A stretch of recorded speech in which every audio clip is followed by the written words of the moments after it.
This program features live coverage of an African safari and may include animal kills and carcasses. Viewer discretion is advised.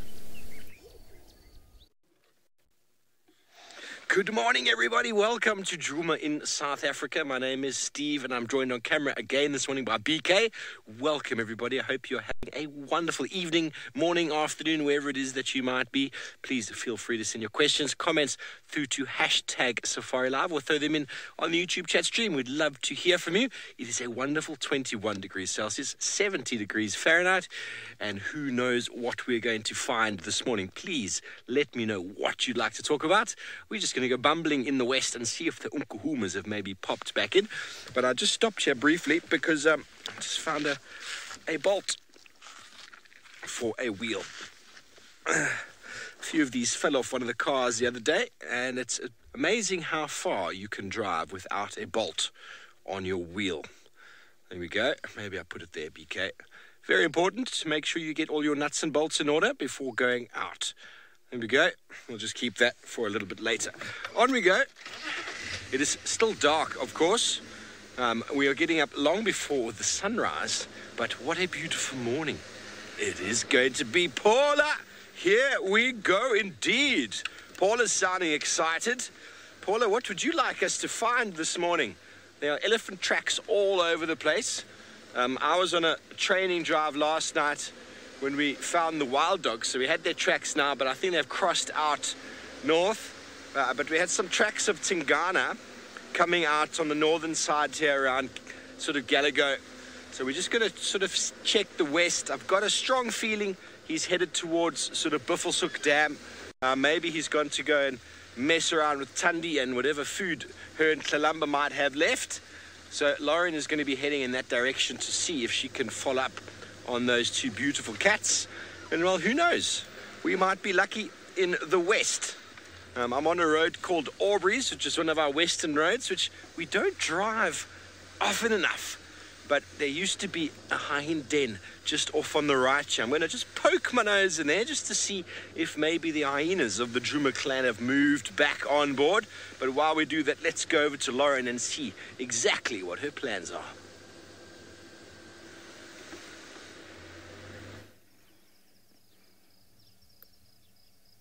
Good morning, everybody, to a quite dark start to the morning of the Sunrise Safari today.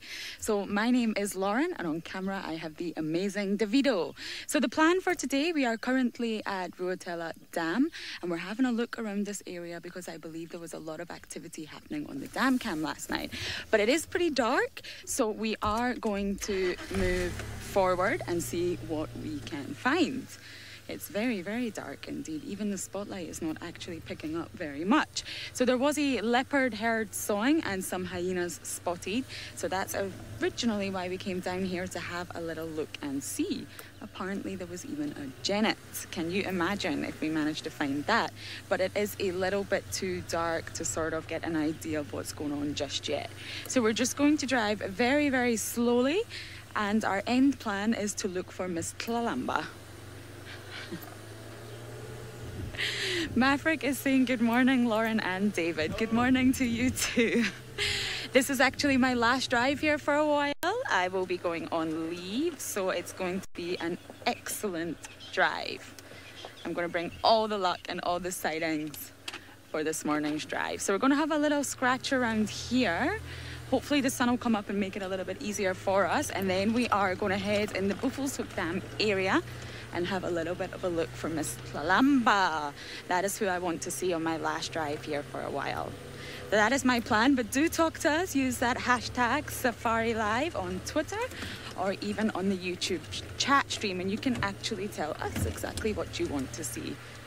There's lots of scrub hairs. If you want to see a scrub hair, we can definitely find you one of them. There we go. We always have to turn our lights off when we see these guys. They are notorious for jumping in your headlights. Oh, look at that speed.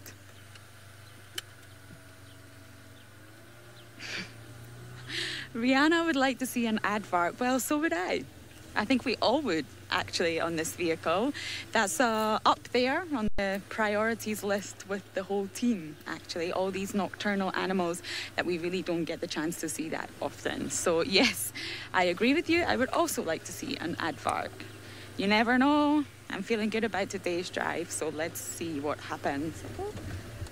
You're going to jump in front of the car as well. Perfect. A lot of traffic this morning.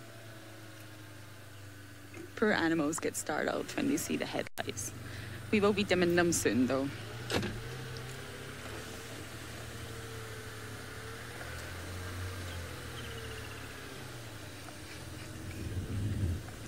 Anna Marie's asking, will I be doing any diving on my leave? I wish I was. I genuinely wish I was. My wetsuit is so dry now. I don't even think you can call it a wetsuit. But no, I won't. I will be going back to Scotland to enjoy the snow and the freezing cold weather. So I definitely will not be doing any diving in Scotland whatsoever. My uncle does dive in Scotland, and he continues to tell me it's one of the most beautiful places to dive in the world. No, thank you. Far too cold for me. Far too cold. So no, I will not be doing any diving. I will be staying dry. But thank you for that question, Anne-Marie. I do wonder when I will ever get back in the water.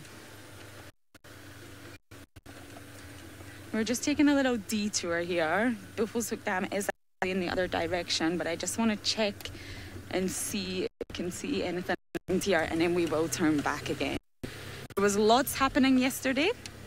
And we were actually out on a train and drive when we bumped into those wild dogs. And when I say bumped into, I literally just mean bump into the dogs. There was no tracking or any expertise involved. The wild dogs did appear in front of us. So yesterday was a very exciting day. So hopefully this morning will be also. And it's a little chilly. I'm kind of regretting not bringing my jumper this morning. I don't know what I was thinking. I obviously wasn't thinking, to be honest with you.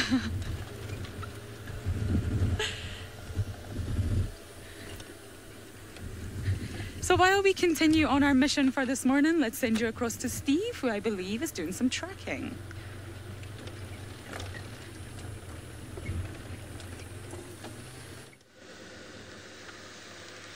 Thank you, Lauren. Yes, indeed. I've never dove in Scotland either. I don't know what's to see up there.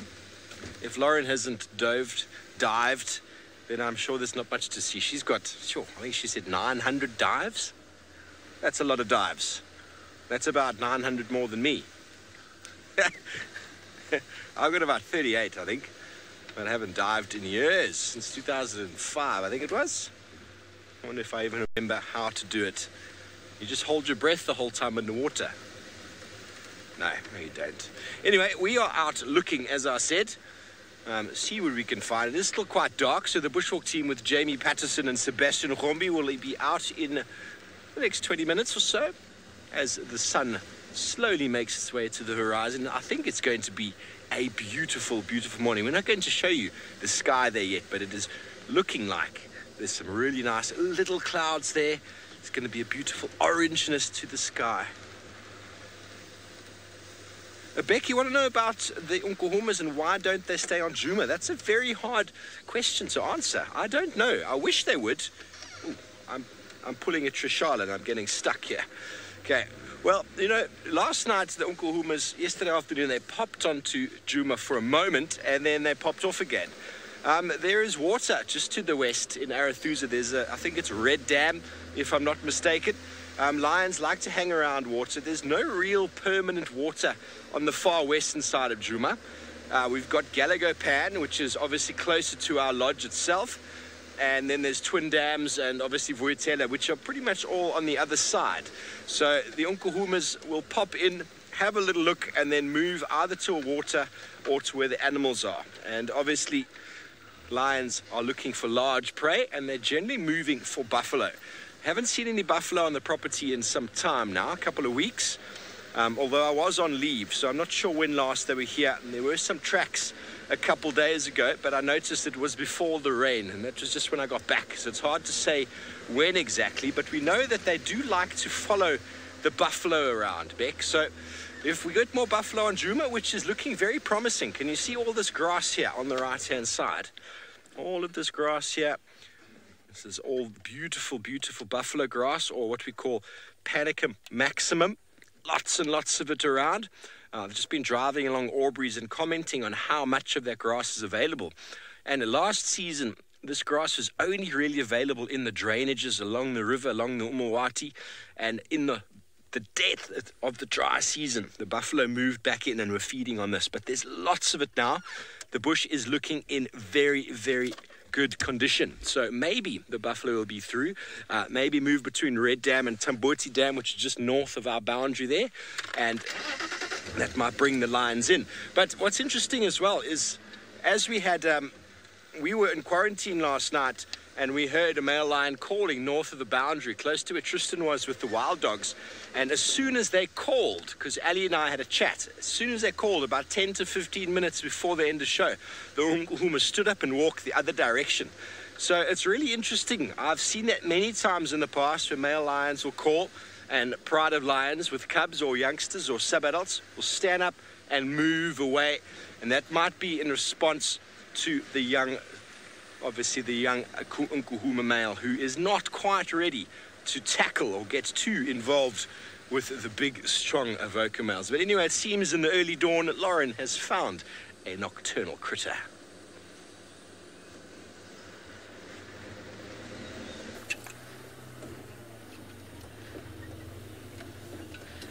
So we actually don't know what we've found, to be completely honest with you. We're just spotlighting down here in this drainage line, and something is reflecting back off the top of the branch. Let me just have a look at where it is again.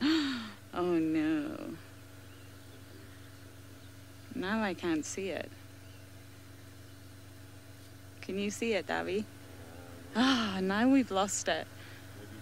I have absolutely no idea what it was, but it was very intriguing. So we were actually just going to go ahead and have a little look at what it was.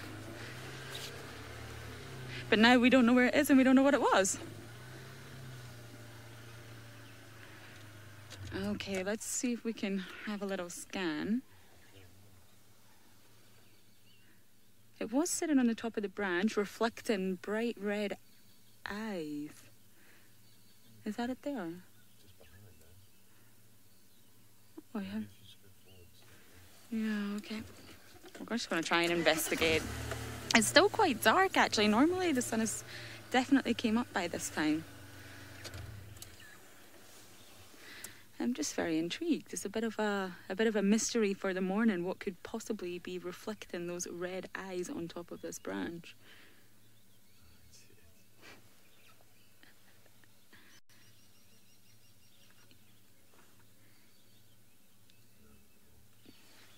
Al Bacon is asking, could it have been a bush baby or a chameleon? Well, that's exactly what I was actually thinking. There was an amazing chameleon sighting the other day, which I'm very, very jealous about. And yeah, that's exactly what we were hoping for. But now we seem to have completely lost it, which is fabulous. So we will continue moving. And the light is coming up now, so I'm not sure we're even going to have an idea of what that actually was.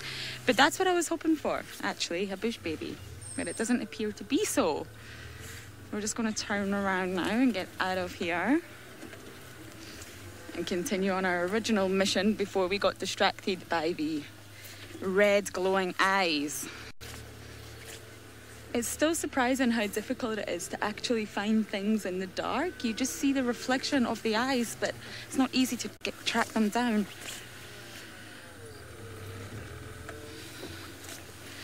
Rachel is asking something about nocturnal animal, but you will have to repeat that one. Apparently reversing takes up all my concentration. My multitasking ability goes out the window when I'm reversing. Oh. Rachel is saying it was a nocturnal branch. Well, yeah, you're probably correct, reflecting its lovely eyes at us. And now it's disappeared because the sun is coming out. So yes, Rachel, I agree with you. Nocturnal branch. I really have no idea what it was. I would hate to speculate in case I was completely wrong. So we're heading round to the other water hole now just to have a little look. If there was a leopard sawing, this is actually one of Tingana's favourite hotspots.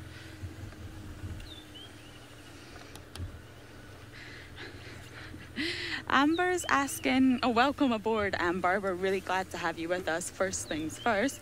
A bush baby is a very small little mammal. It's actually very unusual. I'm trying to think what I can link it to.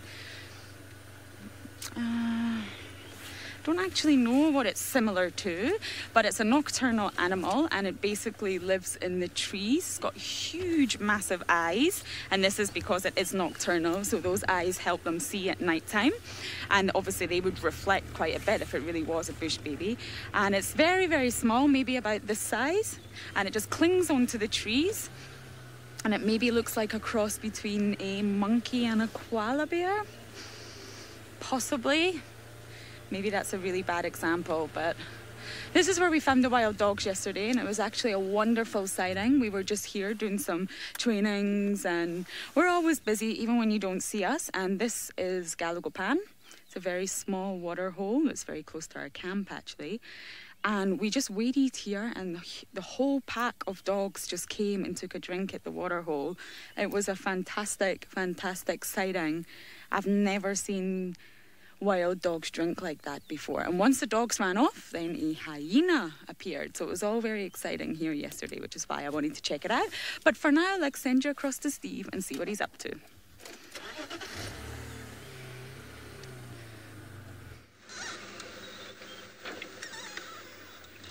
Thanks, Lauren. What a lovely time of day to see bush babies. We haven't ever seen a thick-tailed bush baby here. I've only seen the lesser Galago. They don't make the same noise that the thick-tailed baby makes. The thick-tailed bush baby is the most annoying sound in the bush next to a hyrax. Can you imagine hearing that? A baby crying in the middle of the bush. There's a reason why babies cry. It's to get your attention. And that's what the thick-tailed bush baby does as well. They scream. And normally it's above your... well, whenever I've experienced them, it's above my tent. Above my tent, above my head.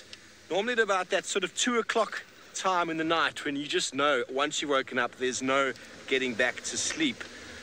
I must honestly admit, I've never ever in my life wanted to throttle an animal, except for that one time that bush baby spent some time above my tent, shouting to the world. Who knows what it was shouting, but it sounded pretty similar to what I was describing for you just now, except I stopped.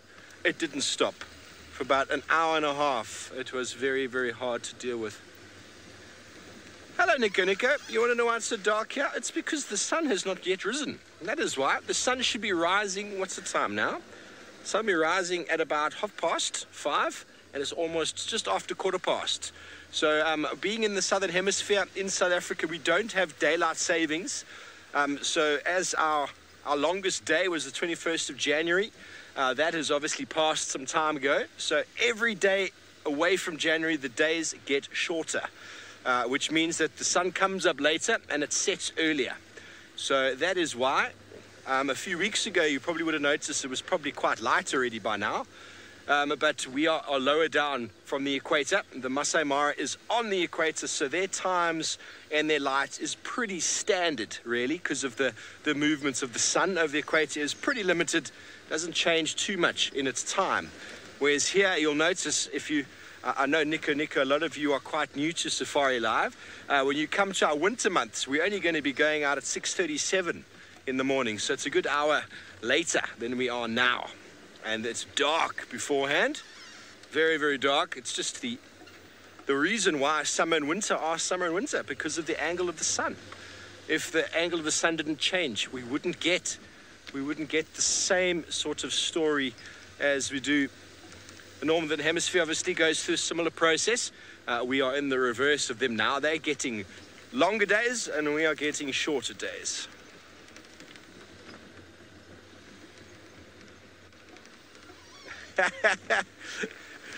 Child Universe, you know, there are many people that actually watch the show that put the damn cam on as an audio feature in the background. It helps them sleep. So it is a very, very meditation-like sounds out here. Obviously, when a lion roars right next to your ear, can be quite frightening, but they don't roar right next to our ears, which is quite nice. But the sounds of the bush are very relaxing. The fresh air and the sounds is one of the reasons we do what we do.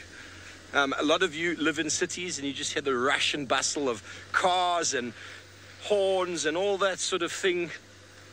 Hang on, let's listen. Let's listen.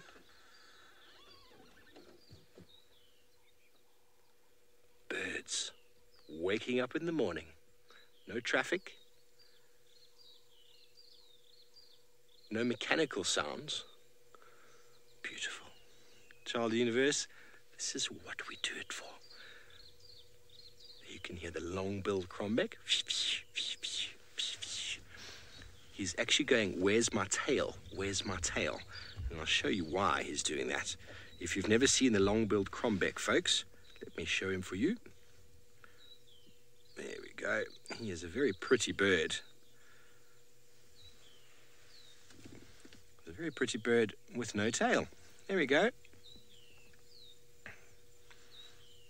Now, he doesn't need a tail because this bird jumps around flickering inside the bush, and while he doesn't fly long distances, there's no migration or no long distance flight needed, so tails are for stability and for helping to guide the animal when flying. When this one just jumps around in the bushes, gleaning insects off of the branches, he's a very pretty fellow, isn't he? There we go.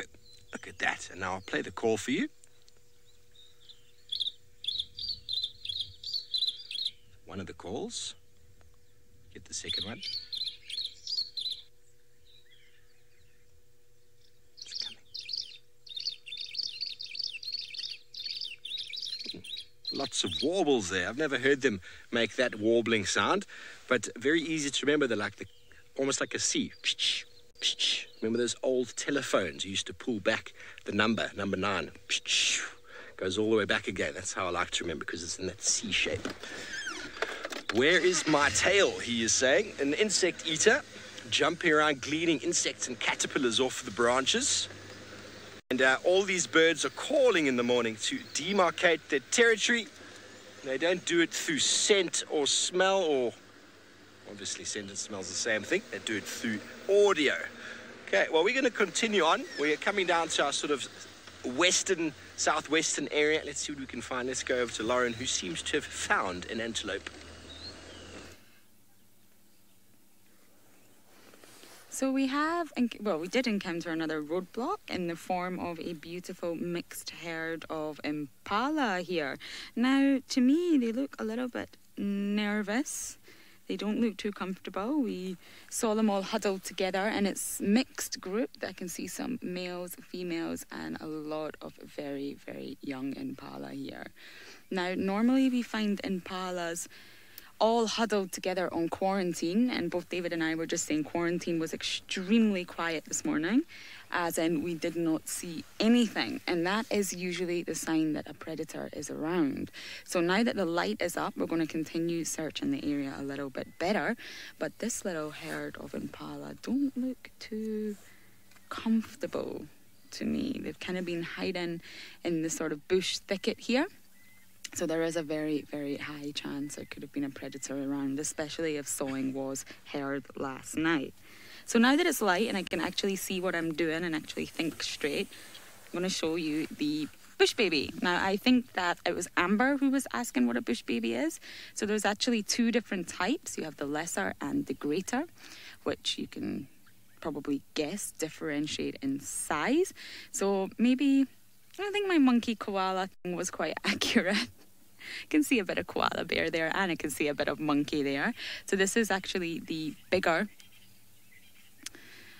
bush baby, and they're also called galagos. So they're very cute, and you can see the huge, huge eyes compared to the size of the face. And that is due to the fact that they're highly nocturnal, and the bigger the eyes, the more light comes in, so they can see better at nighttime.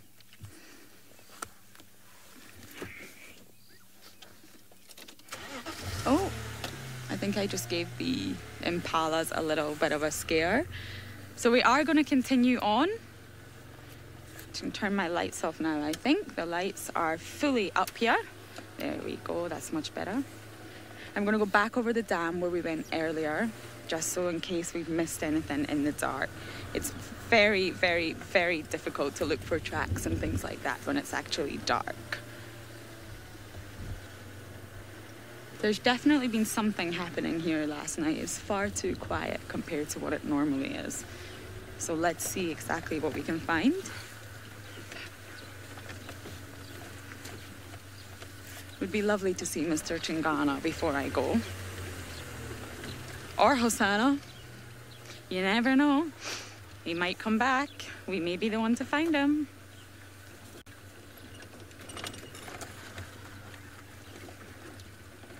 Okay, let's see what we have up here.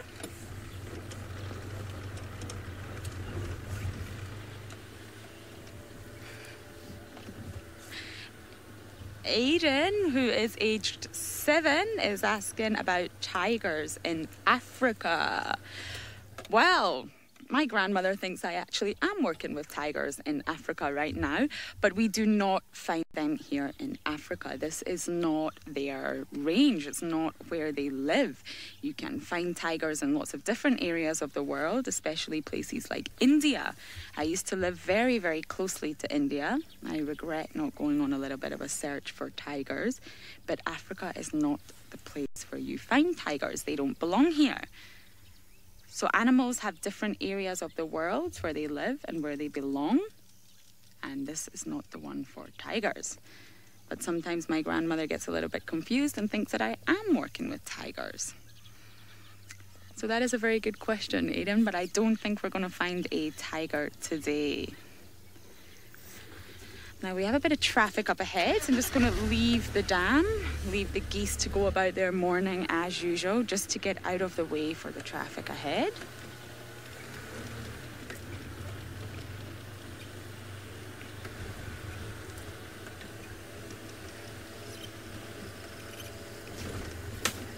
Bear with me for a moment. Good morning.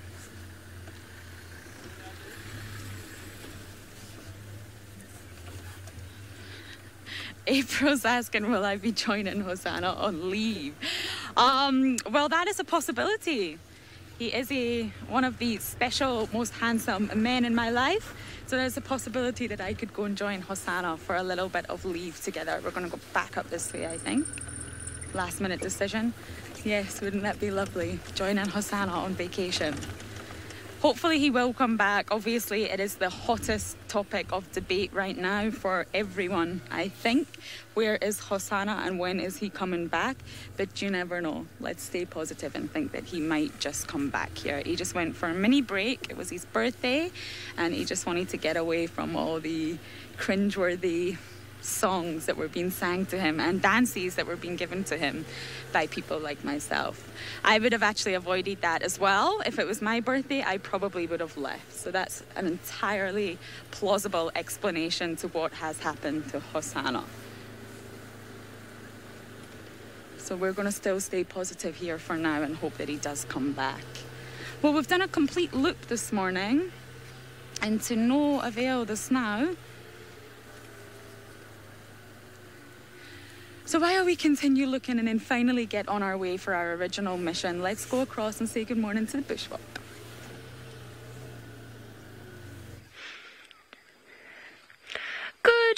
Good morning, and welcome to the on-foot portion of your Sunrise Safari, where we have been stuck in camp up until right about now. And the reason we've been stuck in camp is because, as Steve has just explained to you, it was somewhat dark this morning.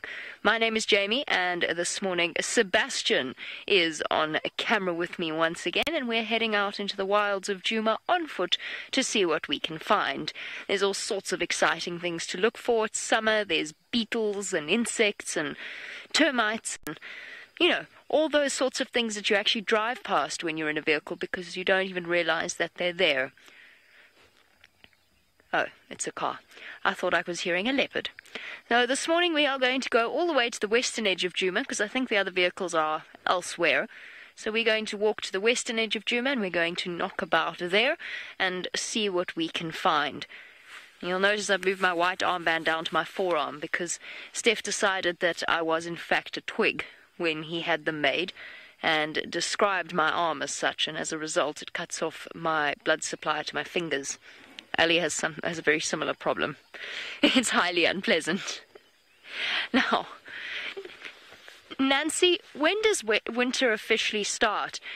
We don't have the 4 seasons as is typically understood. So we have winter and summer, we have dry season, we have wet season. Dry season is winter and wet season is summer.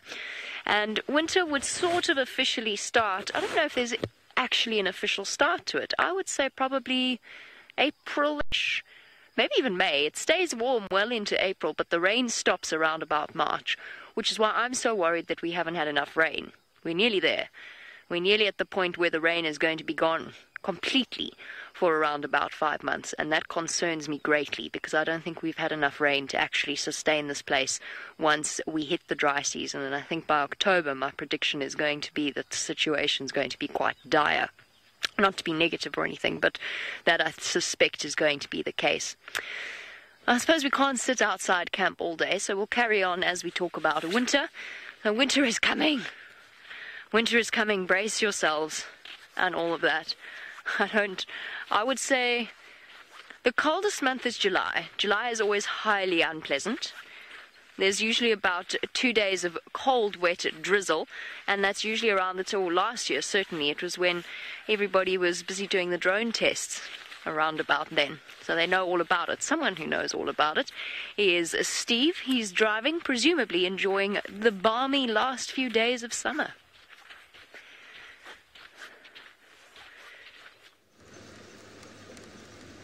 I do indeed. Thanks, Jamie.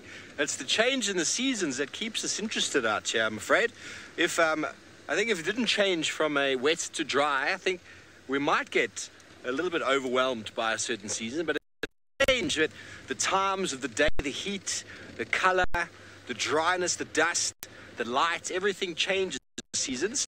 But anyway, everybody, and Beck included, about the Umkuhuma Pride, I was just chatting with Rixon on the radio, and the Umkuhumas, he left them moving east from Sydney's Dam, which is just here in our northwestern section of the reserve, right up in the northwest, and he said they were moving east, which is pretty much Buffelshoek, but with injuries.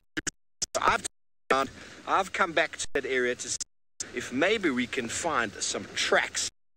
There's a good chance they might have been walking on the on the main Buffelshoek access itself.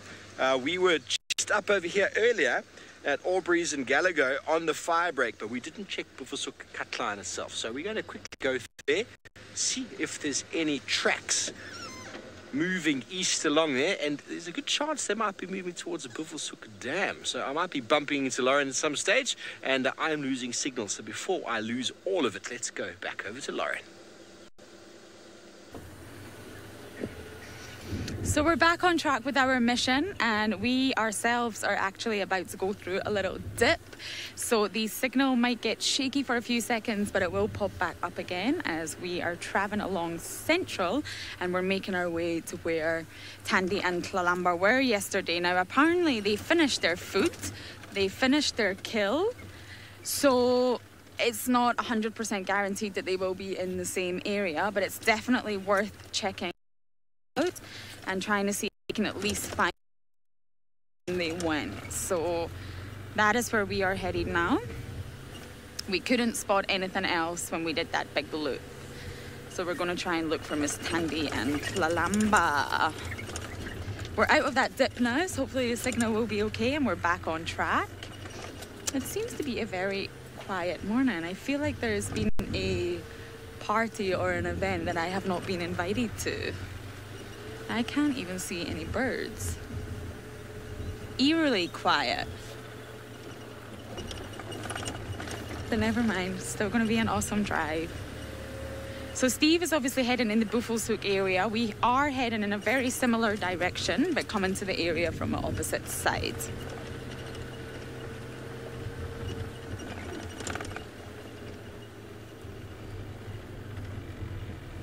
I Walk in the Rain is asking if something can be seen in the Kruger. Unfortunately, someone on my Game Drive radio is talking about Tlalamba. Did you hear what it was? Nope, you're going to have to repeat it. I Walk in the Rain's question.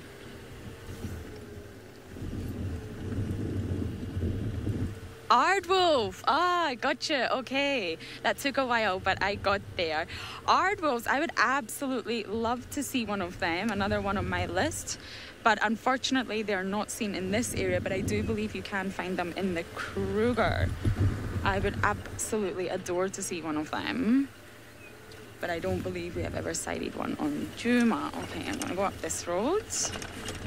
I'll need to get back to people and find out what they are saying about Lalamba. Hopefully they have found her already.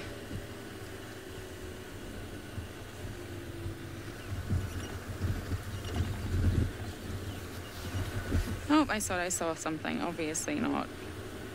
My list is very extensive for all the animals that I actually want to see out here, and Aardwolf is on there.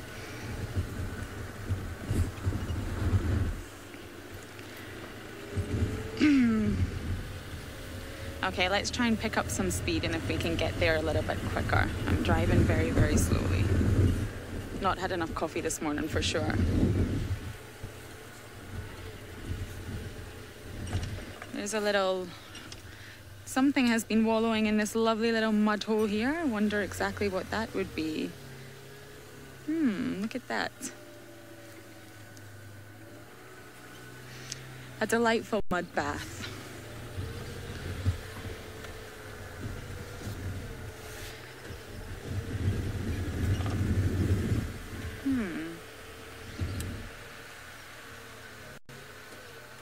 I'm desperate to try and see some of the frogs. Now, we see the foam nests everywhere now, but I'm actually desperate to see the frog itself. I haven't seen it. Every time we pass one of these little water holes, have a look.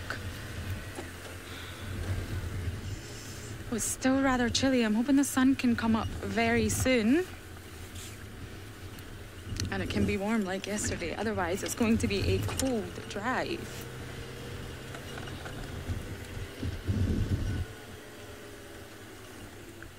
Where is everybody? It's my last drive. Come and say goodbye, please.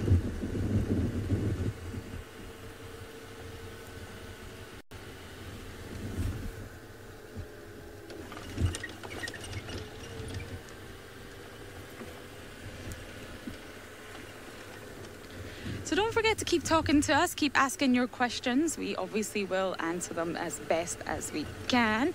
Now, as we continue on and I actually find out what is happening here, let's go across to Steve and see what he's up to.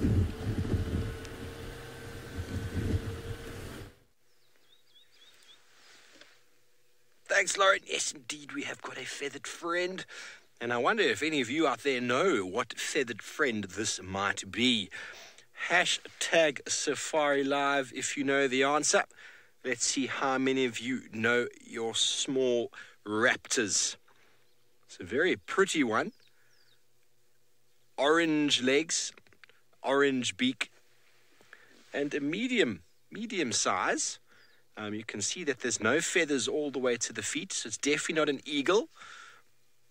I wonder if any of you know what it might be. That very dark eye. Ooh, have I given it away? Have I given it away? It's a very special bird. There was a second one that flew off a moment before. And they specialize in sort of small mammals, small birds, up to the size, even medium-sized birds, up to the size of a guinea fowl. They'll take snakes and lizards, and they'll even feed on insects. Omkar, it is not a shikra. Shikras are a little bit smaller. I know it's hard to gauge the size here, but a shikra has got a red eye, and in fact, the cere, or that area around the beak, is yellow. So not a shikra.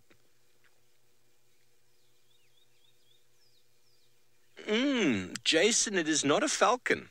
Actually, it's not a falcon. It is part of the goshawk, sparrowhawk sort of grouping. So not underneath the falcon family. And normally falcons have got a form of mask on the face, a sort of lines on the face. I'll show you a falcon or two in a moment so you get an idea what I mean by the shapes. All falcons have got some form of mask. Mrs. Parker, it is not an African Harrier hawk. African Harrier hawks are grey. So that's where you are quite correct, but they've got a very strange looking face, the African Harrier hawk, and it's generally yellow unless they're a bit disturbed, and then goes sort of a flushed pink, but that face on the African harrier hawk covers the entire face area. But if you can come down here, BK, let's show you what falcons look like, everybody, so you can have a quick little look at what most falcons look like, although this is not the most common of falcons. All our falcons have got a sort of mask like this on the face, and they've got very long wings that sits at the back, because they are indeed fighter planes. Okay, and I'll find you the gymnogene in a moment. Okay, well, it seems like Jamie is having some luck out on foot. Let's go quickly over to her with the big elephant.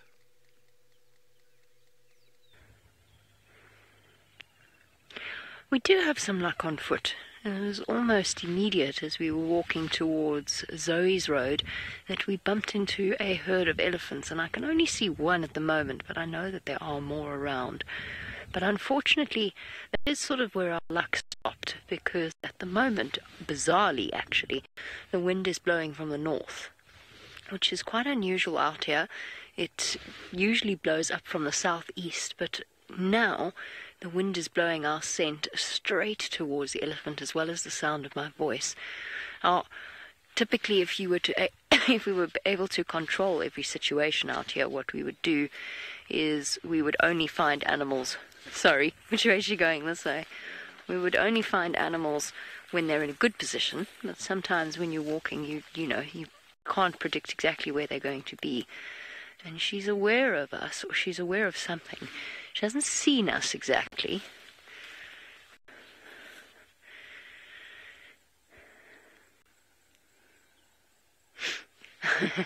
Fahrenheit 451 said that they were hoping it would be Daryl. I'm happy to say that fortunately for us it is not Daryl. And Daryl has a tendency to give people a little bit of a head shake when they're on foot. I actually don't mind saying hello to Daryl on foot, provided he's not somewhere in a camp where he feels as though he's trapped and he can't get out. That, of course, is where elephants become exceptionally dangerous. But out in the open, Daryl's usually absolutely fine. And in fact, when Daryl's not in must, Daryl is an absolute gentleman. There's just something, some elephants get more affected by their must cycles than others, and they get into a much grumpier mood. I've known elephants that are absolute gentlemen no matter what, even in the height of must when they're dribbling urine. And I've known elephants who change personality completely and become very angry and aggressive, or at least very frustrated. Let's put it that way, rather. They're not really angry or aggressive. That's the wrong term for them.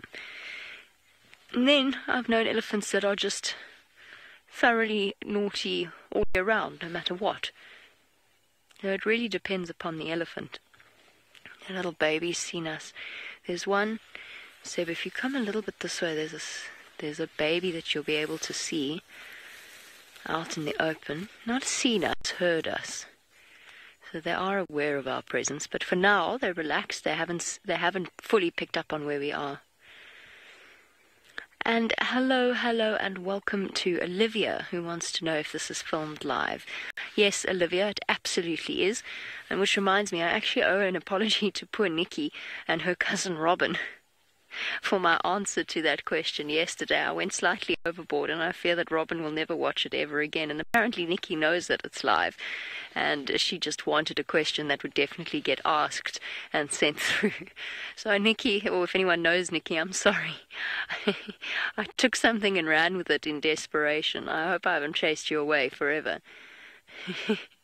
I felt a bit bad. Yes, Olivia, this is being filmed completely live, and just ignore us if we get a bit chirpy. You know, sometimes we get up very early in the morning. Apparently, my brain just decided to switch off.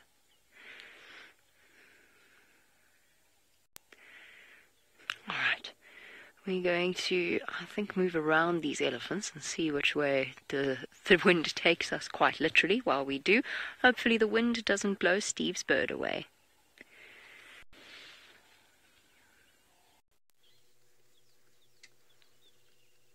Good luck getting around the elephant, Jamie. The tracks and signs are everywhere.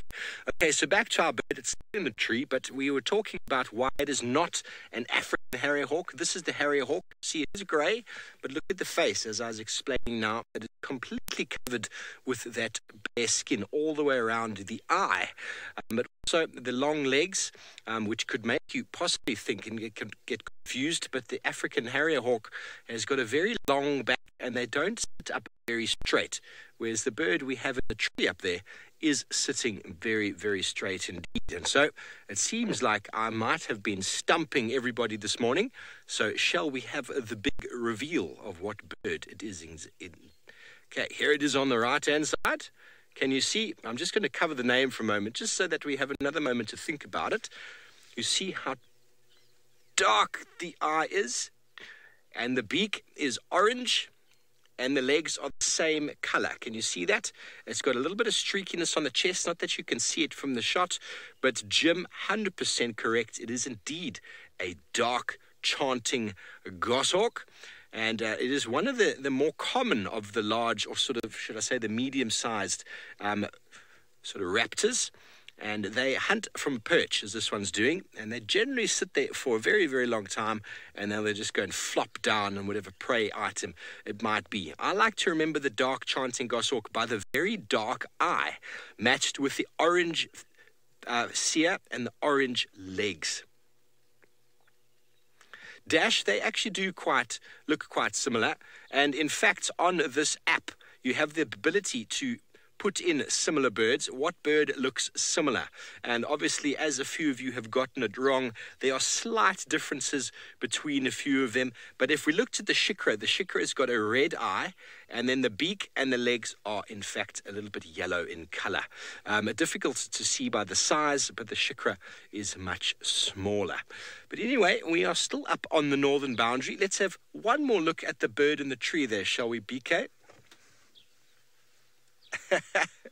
Jason, the African harrier hawk does look very vulturine around the face, and the reason that the African harrier hawk does with that very narrow face is that they're able to stick that narrow face into cracks and cavities within trees, within rocks, and also their very long leg has the ability to almost dislocate itself in its attempt to try and extricate chicks out of nests. They are 100% well-adapted nest hunting specialist, whereas this bird is a perch hunting specialist waiting for something on the ground. And with its counterpart, the southern the pale chanting goshawk, which is almost identical to this one, only distribution makes it occur on the western and southern parts of South Africa. They have a very interesting relationship with honey badgers, and they follow them around looking for food that honey badgers scratch up, and they manage to then steal food from them. Linda, you want to know why they have the name dark chanting goshawk? Maybe I'm going to think maybe it's because of the call. Now, stay on the bird, BK. I'll play the call for you and tell me what you all think here. But the call is a very chanting sort of sound. Are you ready for it?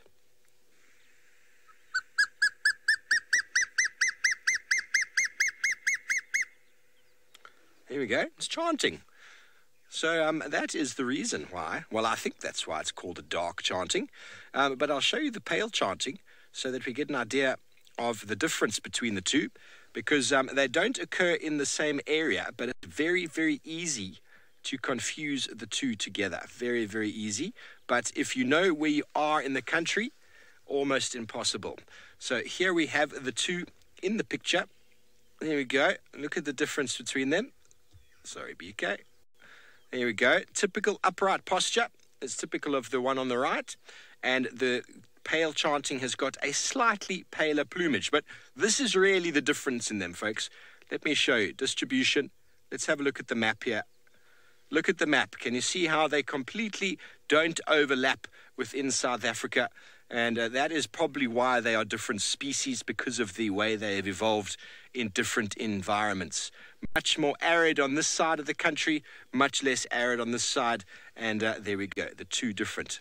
Let's hear the call of the pale chanting.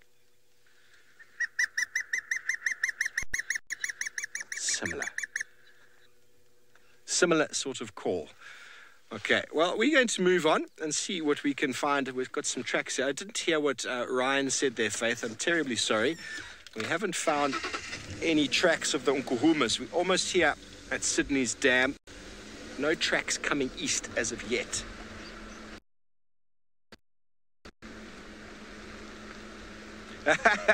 Ryan, the pale chanting goshawk doesn't actually chant. The reason it follows the badgers around is the badger doesn't have a very good ability to catch them.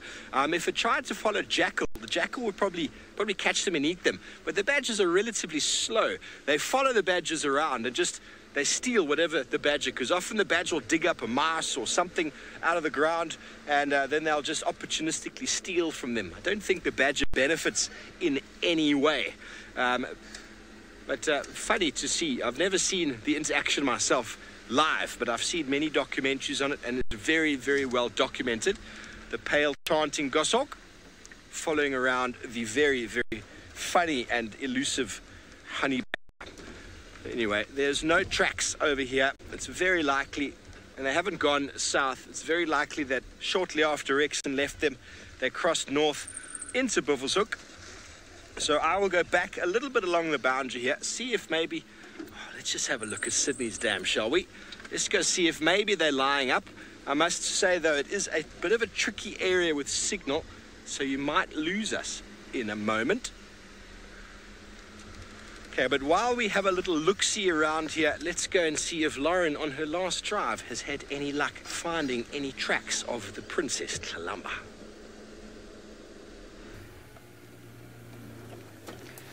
Well, we have just done a complete search through the bush for where Tlalamba was yesterday, and we have not been able to find any sign of her. They obviously finished the food, they finished the kill, and yeah, it was not very lucky. We checked all the marula trees and all the little bushes around there to see if she was hiding, and no sign of the spotted princess.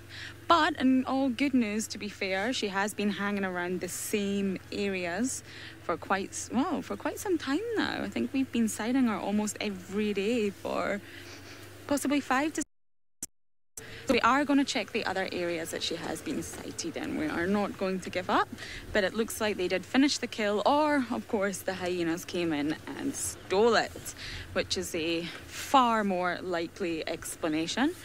We can just hear the hyenas all night. When we wake up in the morning for drives, you can hear them calling. They are big fans of coming into our camp and seeing exactly what we're up to, and probably exactly what they can steal, which is sometimes shoes. Luckily, my shoes have not been stolen yet, but they are a fan of taking people's shoes. So a hyena would be an awesome spot for today as well. We have not had any luck or success with the den. It's a repetitive conversation that keeps coming up and up because we have not got any further forward with it. It obviously appears that they haven't moved back on Djuma, which I originally thought they had.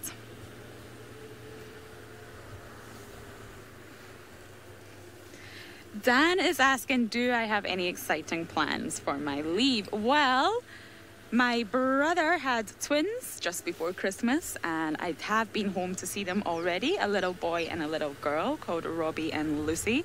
So I'm going back to see them. They are having a little christening, so I'm going to go and make an appearance for that. So yes, all exciting to see my little beagle. I miss her very much, and to see the twins, which are still alive and well. Plonk did not eat them. That was just my nightmare. And yes, my little doggy is waiting for me, so I will go and see her, and then I will be back again. I thought I saw a track there. No, I'm going crazy. Come on, Miss Tlalamba, where are you? It's been a very long time since I have seen this leopard. A very, very long time. I have spent a lot of time with many of the leopards around here, but not Tlalamba.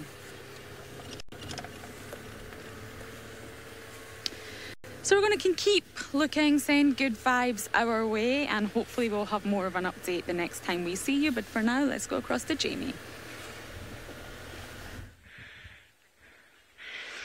We do really want to show you the tiny critters, but I've just realized that a second herd of elephants has walked into us.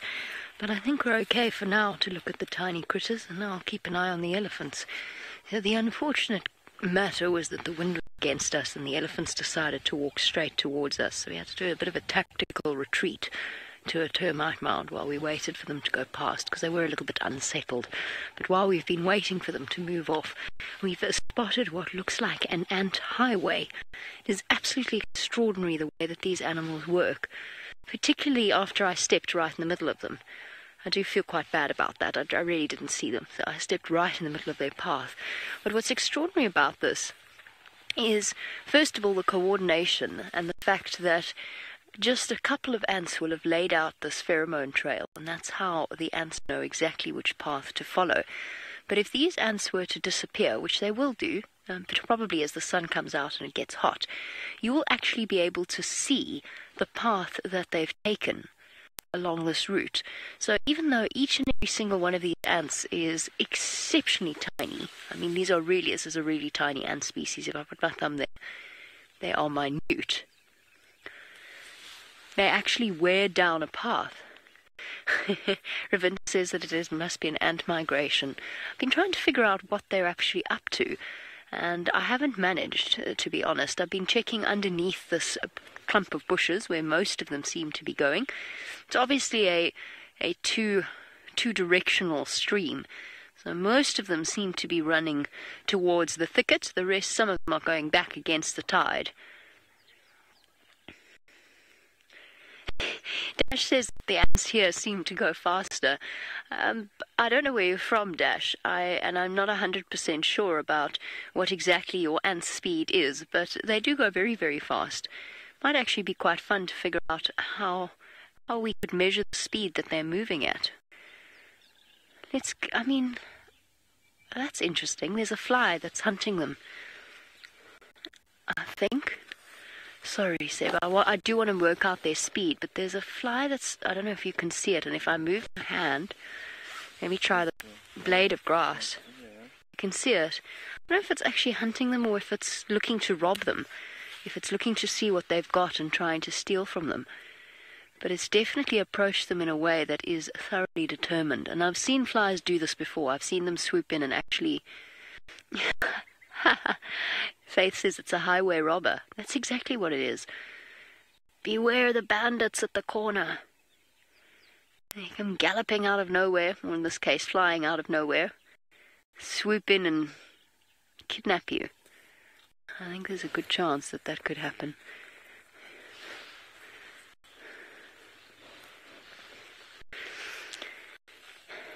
Well, Lisa, that's the big question. Lisa wants to know why they are moving in two different directions. Well, presumably they have a nest at one point and potentially food at another. But the real answer is I don't know exactly, because I don't know exactly what it is that they're doing. I don't know if it's food that's attracted their attention. They don't seem to be carrying anything, so I sort of dismissed that idea. Then I thought maybe they were just moving ants' nests, but I don't know why so many... Oh, here comes this fly. Watch out, ants. Threat from above. He's taken up a good vantage point on a piece of soil. How's he going to choose his victim? How does one ant attract the attention of a fly when there's so many of them? Like a lion stalking a wildebeest. It is like a lion stalking the wildebeest.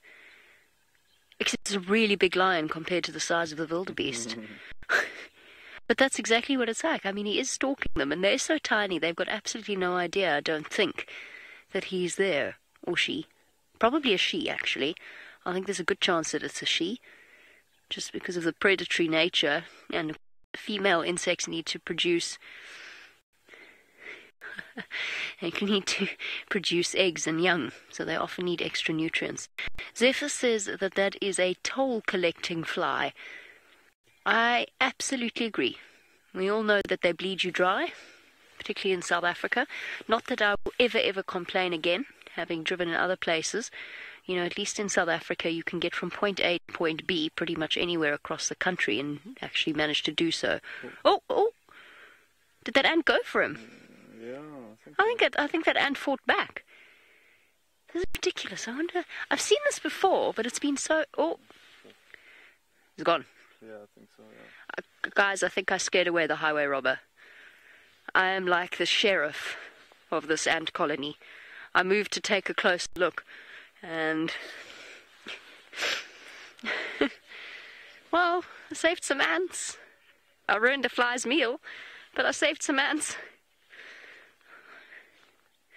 Amazingly easy to interfere when you didn't mean to. Okay, well, we'll leave our ants to whatever it is they're doing. I mean, there's definitely a metaphor in here somewhere, but while I think about it, off you go across to Steve, who is also moving about in a general vague direction. Welcome back. Ants are very special, aren't they? Steph actually is in camp and he has borrowed me. I never quite get that right. He's let me use his book. He's given me a very nice ant book.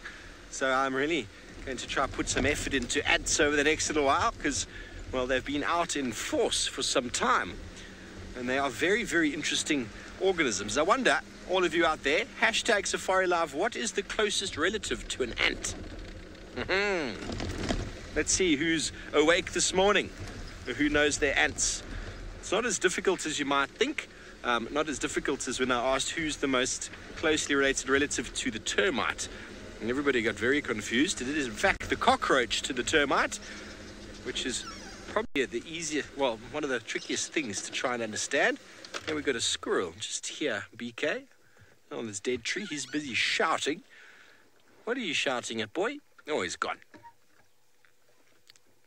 There we go. There he goes. Oops. He's probably living in this tree. Very nice dead leadwood. Not leadwood, knobthorn. No doubt killed by ring barking from elephants. And it will stand there for many years, creating holes and cavities for all sorts of wonderful animals to live and spend their time. Part of the important part of the savanna biome is the need for dead trees for breeding purposes for many, many birds. Obviously, woodpeckers can make cavities in live trees, but generally the cavities are created where wood is dead. And when trees are dead, many, many beetles and larvae of beetles move in. And that causes the woodpeckers to dig, and then many, many, or should I say, pick. Kelvia, the closest relative to an ant is its uncle. That is very, very, very profound. Thank you so much for your enlightening comment this morning. And you are 100% correct. Of course, the uncle is the most closely related to the ant, but I'm looking for something a little bit more than that. There, the dead tree, part of the habitats out here in the African wilderness, and it's a reason why wood is very important. Harvesting wood. Zephyr, you think it's a bee? Not a bee. Not a bee. I know termites and bees and ants are all very social. There's still some vultures here. Can you see the hooded vulture over there, BK? Dory, it is not a termite. Ants and termites have got no relationship at all. Can you see it just above the termite? There we go. You've got him, BK. Middle of the screen. There we go. There is a hooded vulture. Now, I was helping Tristan yesterday look in this drainage line for some form of carcass, and after he found the wild dogs, they moved away from Galago Pan, and they moved into this drainage and picked up some scraggly old piece of bones that who knows how it got there. We didn't have any wild dog tracks in the area from the morning, but the wild dogs approached that area very cautiously. But after Tristan managed to catch up with them, they picked up some form of dead animal and moved off with it, which I found very interesting because wild dogs are not known for scavenging. But it was indeed the Investex, which I spent a lot of time with before going to the Mara, and it was so nice to see the puppies looking so big and strong. But anyway, everyone is getting a little bit confused, thinking bees and termites are closely related to ants. The only reason why you think that is the way they've evolved. Now, James, Richard and Sylvia, it is indeed the wasp. Ants and wasps are very closely related. They generally are able to sting, and there's lots of other similarities that suddenly, off the top of my mind, I've forgotten. But they are also social, and they go through very very similar stages in their life. But the bee, the ant and the termite are social by design, and it's the same as certain birds like the swift and the swallow. I mean, there's only one way to become a super flight bird, and that is by designing yourself like a swift and a swallow. Although they look very similar and behave quite similarly, they are completely different species altogether with no relationship at all. Just like us designing fighter jets, there's only one way to design something that works that way, and that is how animals have evolved. Ants, bees, and termites have evolved in a very big caste system, social system, whereby they're led by a queen and they have workers and soldiers who are all working for the benefit of the whole. But just because they behave like that doesn't mean that they are related. It's just the way evolution has worked out. Yeah. But here, one of the special vultures, the hooded vulture, easily identified by the pinkish face, the narrowish beak, and a little bit of fluffy hair on the top of the head. Normally a very reliable vulture when it comes to finding meat. And, well, as I said, Tristan and myself spent some time scratching around in here yesterday, and we didn't find anything, but the wild dogs did. David, we are going to do some birding today. Don't you worry. I'm quite excited to do some birding today. The last few drives I've been on, we've been forced to have a roof because of the rainfall conditions. And so today we do not have a roof. There is some cloud in the sky, which has prevented us from showing you the sunrise. But at some stage, I'm sure it will materialize from behind the cloud. But a wonderful morning to do some birding. Let's see what other wonderful birds we can find. Shall we continue, BK? Let's continue on. I've got a feather in my cap. Has anybody noticed my feather? Yes, very camouflaged feather. I believe it's possibly from a korhaan or a bustard. Not 100% sure, but the coloration is quite camouflaged of that of a ground sort of moving bird. Probably one of the flight feathers. Very pretty, isn't it? I'm now an Indian. I'm a brave, an Indian brave with my first feather. You thought I was camouflage. You couldn't see me there. Yankee Doodle Dandy with my feather in my cap. Okay, I'd prefer to be an Indian brave though, folks, than Yankee Doodle Dandy. Anyway, we'll be whoever we need to be. Be whoever we need to be. Anyway, we're going to continue looking for tracks. We're slowly making our way back towards Vuyatelapan. Okay, well, don't know what's going on, but these vultures are still here. There we go. Just up in the tree here. Sorry, before we go back over to Lauren, there are more hooded vultures here. So I think it's due to the fact that it's still quite cool this morning. They haven't been able to fly. The vultures were on scene last night or yesterday for whatever meat was in the area, and they're waiting for the thermals to heat the ground and so they can pick up the energy and fly away. But anyway, while we move on and continue seeing what other birds and tracks we can find this morning, let's go back over to Lauren.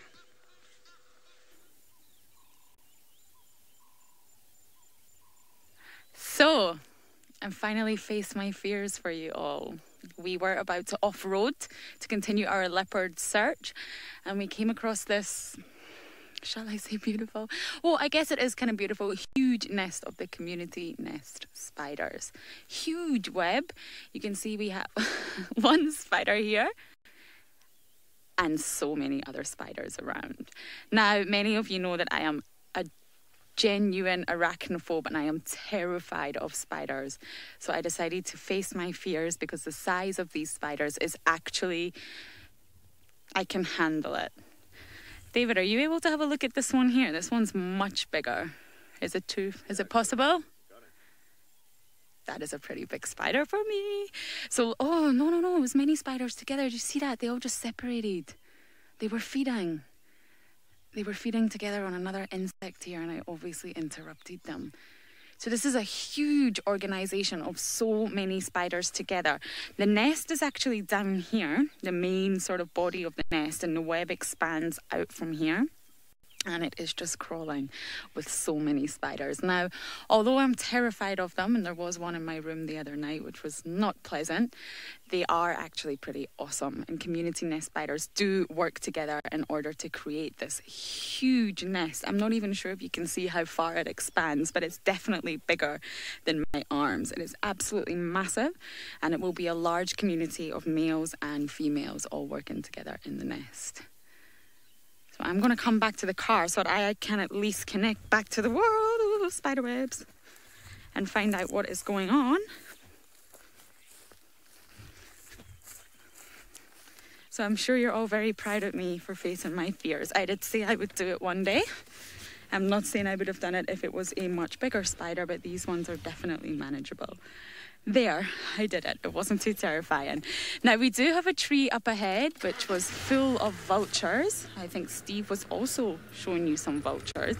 So that is where we were originally heading, to have a look at exactly what is going on. Vultures, of course, are a sign that something is going on nearby.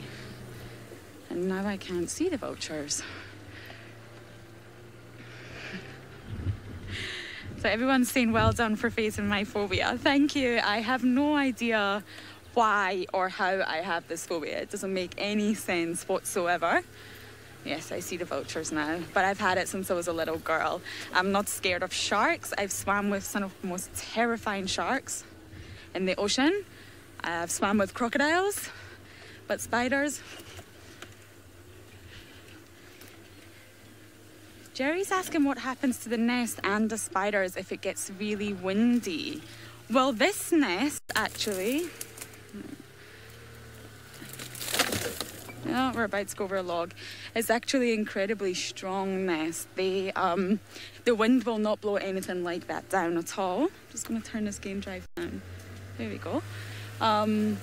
If it was a very, very, very strong hurricane wind, then it could possibly blow down. But normal wind we get out here, those nests are very resilient and it actually will not blow away. Okay, I'm getting a little bit closer to this tree, which is full of vultures. I can see 1, 2, 3, 4, 5, 6. Okay. Okay, we're just going to give you a little look at these vultures here. 1, 2, 3, 4, 5, 6. I can see with my naked eye, but there could potentially be more here. So we are going to investigate this scenario for a little while. And while we do that, let's send you across to Jamie with a tree. I was going to be really profound, but I needed to sneeze. I'm sorry. Right, let's try that all again. That was beautifully timed.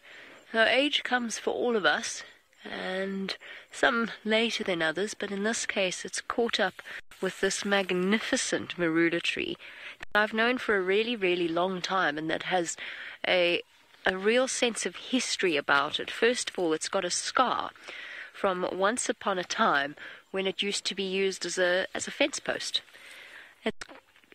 It's got a scar all the way here from where it grew around a piece of wire that has long since been removed, but is part of the history of this area and the history of this land. And up until last year, even the beginning of this year, this marula tree was alive, and I don't know what happened to it, if it just died of old age or if the borer beetles finally got right down and actually damaged the whole of the tree to the point that it reached the end of its lifespan. And what I'm going to try, and I don't know if it's going to work, is I can hear them eating this tree. And it's a very, very faint crackling sound, so I'm going to try and put my microphone as close as I can to it. It's quite high, and I'm going to go really, really quiet. I'm going to see if you can hear it, and Faith will just have to let me know.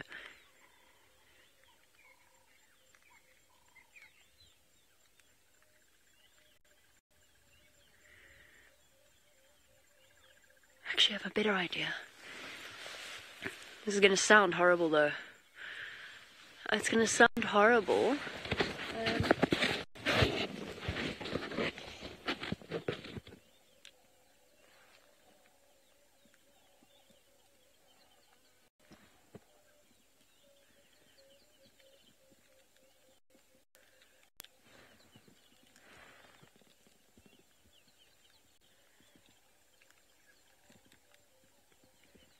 Oh. Okay, sorry for the noise you now going to hear as I put my hat back on. Ooh, once I take my hat off, this is a delicate process because now my hair is going everywhere. But anyway, hold on, gotta fix my cable. So that's the borer beetles getting in underneath the sort of the easiest parts of the lifting wood, which is. Thank you, Faith. Faith says hats off for the awesome audio. It worked. It actually really worked. What was that? What did you see, Seb? Something fell off the tree. It's probably something fell off the tree and it's pretty. Oh, is it these guys? Oh. Let me go around. Cicadas mating. Making more baby cicadas, or are they jewel beetles? They look like jewel beetles. They look like jewel beetles. Okay. Yeah. Okay. Same shape. Same Yeah. shape as a cicada, but pretty. As opposed to... Although I think cicadas are quite sweet. Okay, let me try and clear a little bit of a view for Seb there. They're holding onto this grass stalk, so... Excuse me, ladies and gentlemen. Or lady and gentlemen, I assume. I mean, I don't want to force you into any roles that you don't feel comfortable with, but in the animal kingdom, one can assume. There we go. Beautiful. I can still hear this marula tree being eaten. It's the weirdest sensation. It's the weirdest thing. Now, Paula, while I try and get a jewel beetle view, Paula wants to know... I'm going to move completely here, Seb. Yeah. Paula wants to know what the fastest growing tree in South Africa is. I actually don't know the answer to that. Here we go. Does that help a little? Yes, thank you. Pleasure. It's about as good as I can get without actually disturbing the happy couple, which would be most unfortunate, and I feel very rude. Paula, I have no idea. I mean, marula trees grow quite slowly. They're all the big trees, the trees that we associate with protected species, leadwoods, tambuetes, all of them, they grow quite slowly. Fig trees grow incredibly quickly. I know because Brent and I have, in the course of our life together, we've acquired many a tree. It started with an impala lily and became a thing. And we have one problem child, and that is the rock fig, which keeps trying to grow into the foundation of our house, because of course that is what rock figs want to do, and we haven't quite figured out what to do with our problem child. We might have to send it to Boys Town, or Girls Town. That doesn't make sense for anyone who isn't South African. It's where you send juvenile delinquents. Probably not allowed to use that term either. Anyway, look at these absolutely exquisite, shiny jewel beetles. Very well spotted, Seb. They're truly spectacular. Now, Steve, of course, as we know, is a great botanist at heart. Perhaps he has an answer to the question as to which tree goes the fastest. And, of course, he wants to show you a tree as well.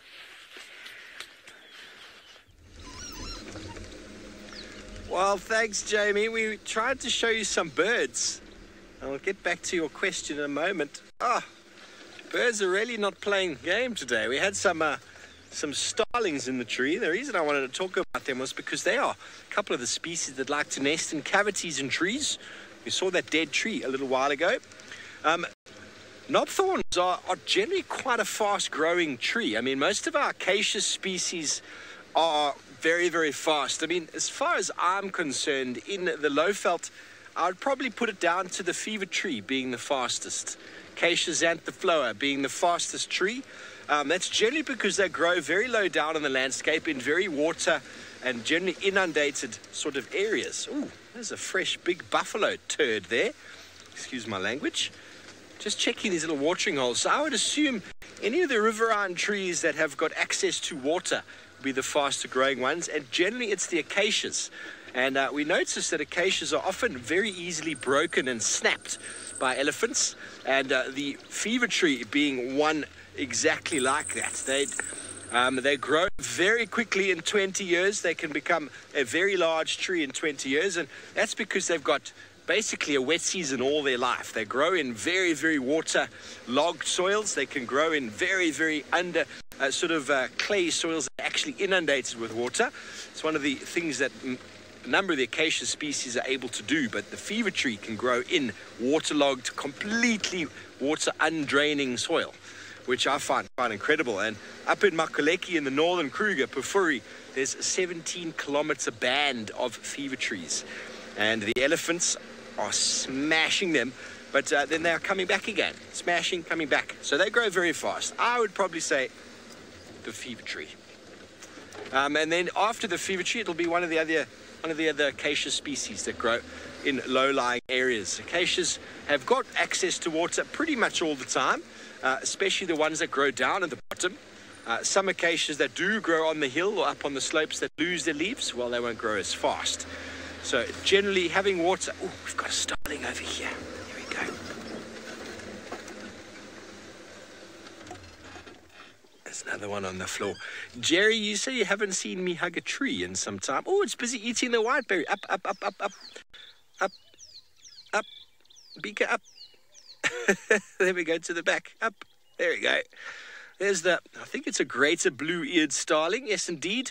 Busy eating the whiteberry bush.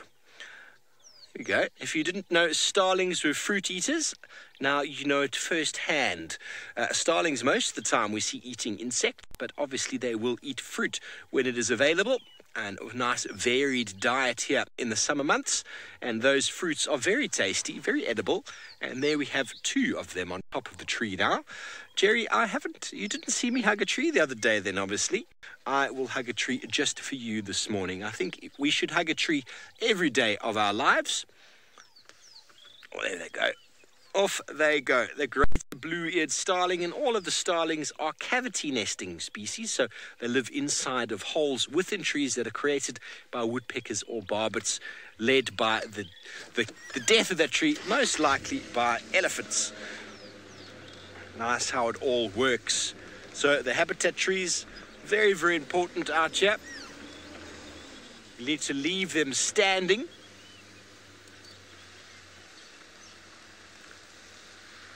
Wow, Marco, that's a question I honestly don't know. I don't know how old the marulas get to. We don't find any baby marulas. So the big marulas that we see out in quarantine and up on the top there, probably where Jamie is, I don't know how old they are. I really don't. And I don't know how long it takes them to get that size.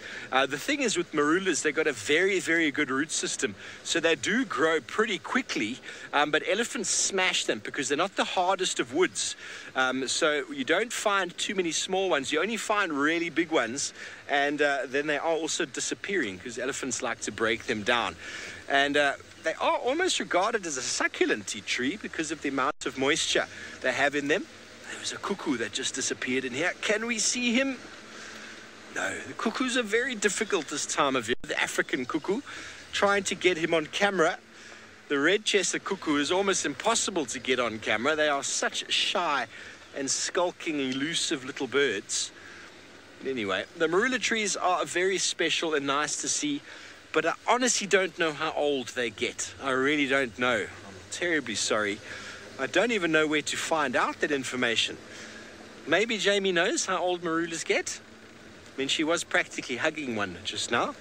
But as I said, we don't see much recruitment of baby marulas coming through because they just get eaten by the thousands of impala moving through the landscape. We always put a lot of emphasis on the elephants damaging trees and damaging them and killing them, but they do create the habitat that's so important. But small browsers moving in their numbers, they have the potential to eliminate the recruitment of a species that's trying to come back. And I mean, the only small marulas you find are either this big or non-existent.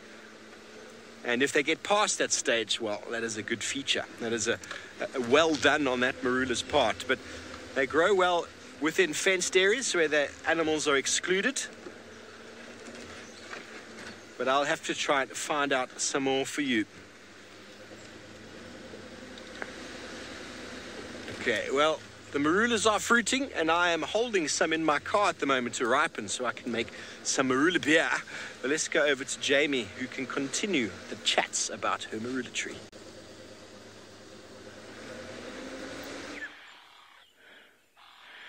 The marulas are fruiting indeed, and Steve's absolutely right. Your chances of finding a baby marula out here are really slim. We've seen one or two this year, and only at the stage where they have just started growing the shoots out of the seed itself, and they've just started to come above ground. You never see a marula this big, or this big, or this big, or at any of the in-between stages. Now, I don't know exactly how long marula trees live. I would say, I don't know why I'm saying this. I think it's because the wood is soft and quite prone to invasion of beetles. I would say that marula trees probably live somewhere around about maybe 100 years or so. Maybe a good few decades, but I don't think they're as long-lived as something like a leadwood. And of course, there was carbon dating done on a leadwood that's in the Kruger that suggested it had been alive for 500 years and dead for 500 years, and the wood was still there. So things like leadwood, which really solid wood, will last a long time. But to me, a soft-wooded marula, I suspect, doesn't last as long. It's also, of course, a lot more attractive to things like elephants, which would definitely knock down its average life expectancy, because they ring bark it, they push them over, they steal their fruit, although that's part of the dispersal process. What have we done?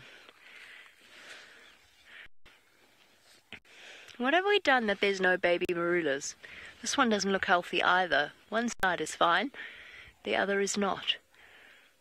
Where are all the baby marulas? What have we done? Surely we should, the way we know this property, surely we should know of some miniature marulas.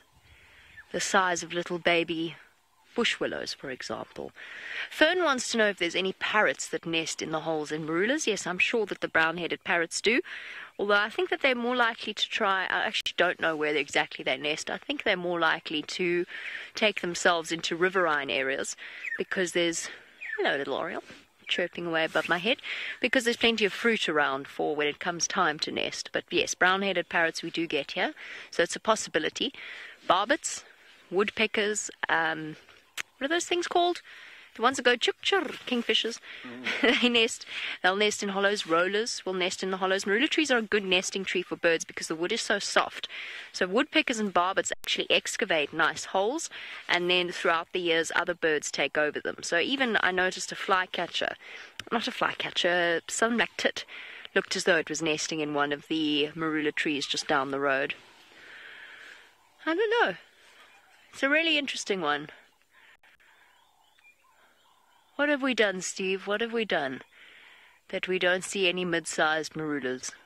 I don't know if we have the answers to that, but I certainly do not know how long marulas live.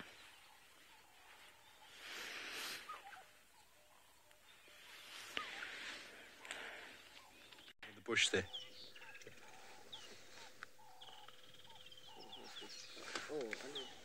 Welcome back. Sorry about that. We're just trying to focus on some birds that were fighting. There's some spurfowl just under the bush over here. BK's trying to get a view of them. There we go. And we got some Natal spurfowl. And we were attracted to the attention because two males started fighting each other off on the side. They've now disappeared into the thickets.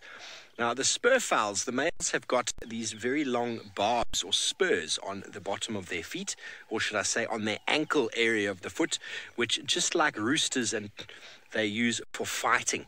And they can give each other quite nasty kicks with those, and competing, obviously, for ladies. This time of year, spurfowl Franklin will breed. They've probably bred at least once, maybe even twice by now. And when we get late rains, you can often find spurfowl breeding a second, third, sometimes even fourth time, depending on the amount of rain that falls. And just like you see where it is there, their nest will be concealed somewhere within a thicket like that, and that tree somehow falling over. We're not sure if it maybe was wind or the mud that made it fall, or maybe it was an elephant. And so not only do elephants create habitats in trees that die, but they also create habitats on the ground for ground nesting birds as well. And so there you can see the spurfowl. Now he's walking, or she's walking nicely. Got the orange beak and the orange legs that match each other, similar to what we saw with the goshawk all those minutes ago. And they walk through, feed on seeds, And insects this time of year would be their primary source of nutrition. And as the season dries out, they really start scratching, and they will feed on vegetation and even little roots and corms under the ground, which they can scratch for. But they are very, very commonly known to scratch through elephant and rhino dung, looking for all sorts of beetle and fly larvae that might be hiding or living inside. You can probably hear the rattling testicular calling in the background. It's the one bird call I can't do with my mouth. There's many of them I can't do. But anyway, it seems like birds are on the cards this morning, and Lauren would like to show you one herself.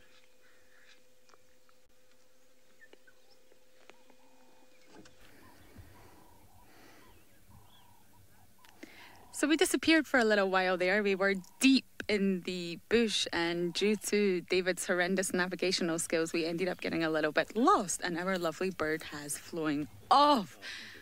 Oh, another one has arrived in its place. Oh, two has arrived. Oh, it's a party now. Okay, that's perfect. So here you can actually hear the calls, not from these ones, but somewhere behind us. This Cape turtle dove, or the ring-necked dove, whichever you would like to call it, is making its call. Oh, there's lots of calls going on now. So it generally goes cuckoo, cuckoo, but I actually hear Hosanna, Hosanna. Lots of people hear different things, but that's what I hear. That's the way that my mind works. And this happens to be one of my favorite birds out here. Can you believe it? It's probably not the most aesthetically attractive. It's not the most colourful. It's not the largest. It's not... Yeah, there's probably not many things that people would think is amazing about it, but I absolutely love these birds. They are probably one of the coolest birds out here. Of course, they get the name ringneck from that black ring that you can... Oh, can you see that? Oh, is this one not a ringneck?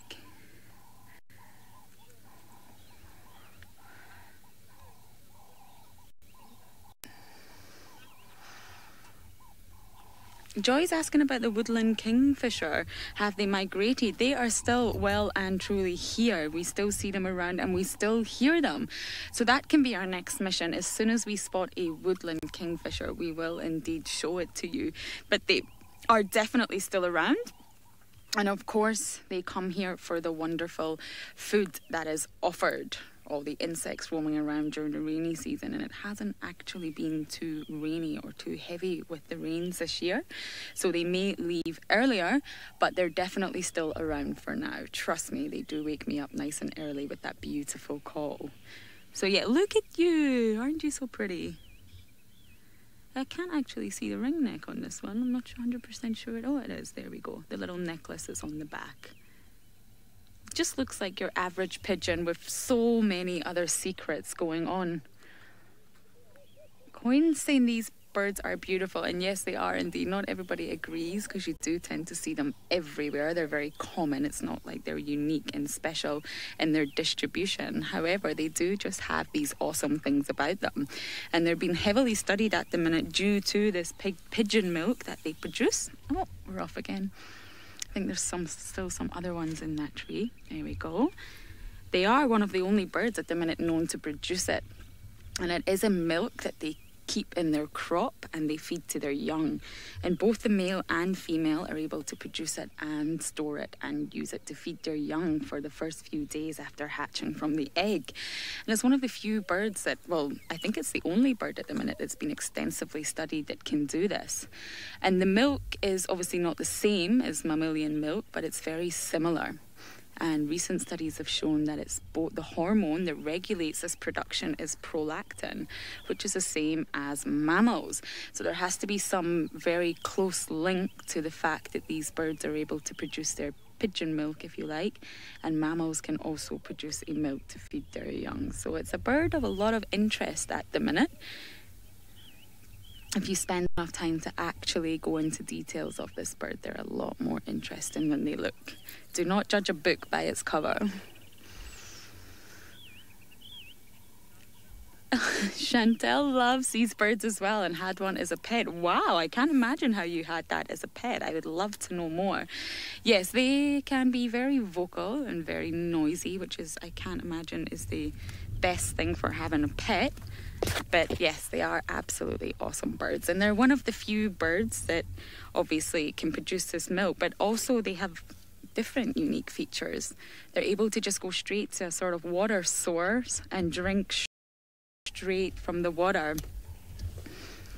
So instead of doing your usual sip and tip, I'm going to make it into a dance now like birds normally do. They was laughing at me.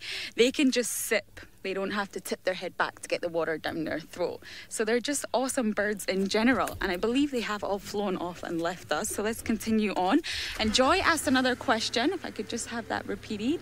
I was too into my sip and tip dance. I think I'm going to start to bring this dance out at the parties. I think it's going to be my party dance now. Sip and tip.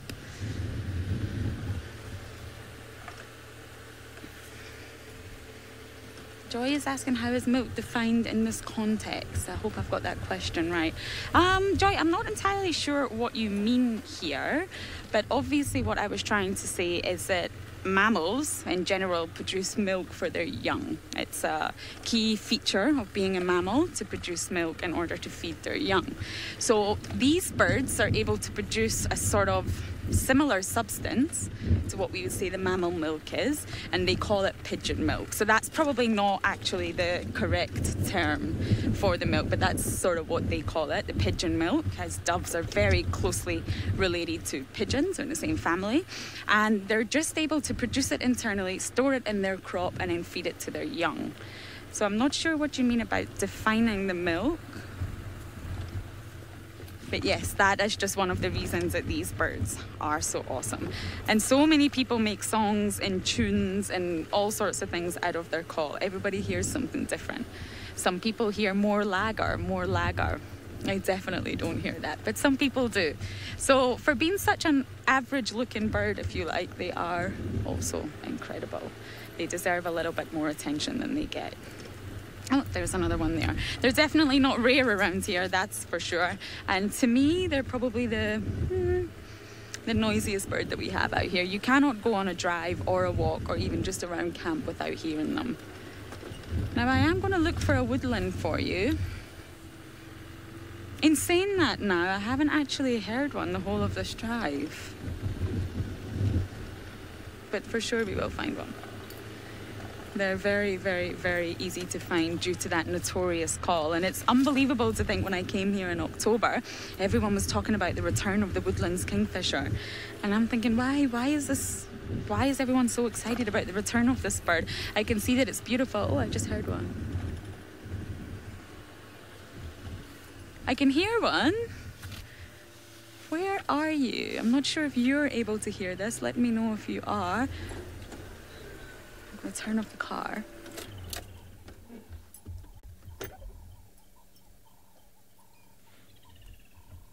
Can you hear that? I can definitely hear one. We know they're there. But I'm just not exactly sure where it is. It sounds like it is coming from a little bit of behind us. And the surprising thing is when you hear this bird call, it's so loud it feels like it's almost above you, but in actual fact it could be quite a distance away. I can definitely hear one.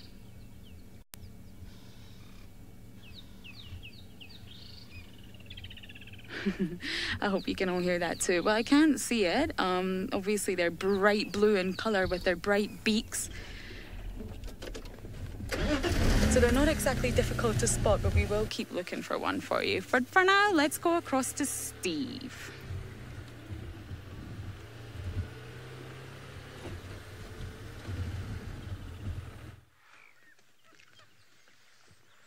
Thanks, Lauren. Well, we had a woodland kingfisher not so long ago, but oh, he took off and flew away. But there we had, you could see what was calling. It had a very long, recurved beak called a common scimitarbill. And now we've got another bird next to it. I'm trying to identify it. I think it is a southern black flycatcher. It is a southern black flycatcher. He's just not making any of the typical calls that I'm used to. Let's see if we can get a bit close on him there. No, it is a southern black tit. He's got a little white patch on the shoulder, sitting on top of the tree. Now, the common scimitar-bill, had a very nice view of him before, but obviously he flew away. So let me show you a picture. A beautiful long beak.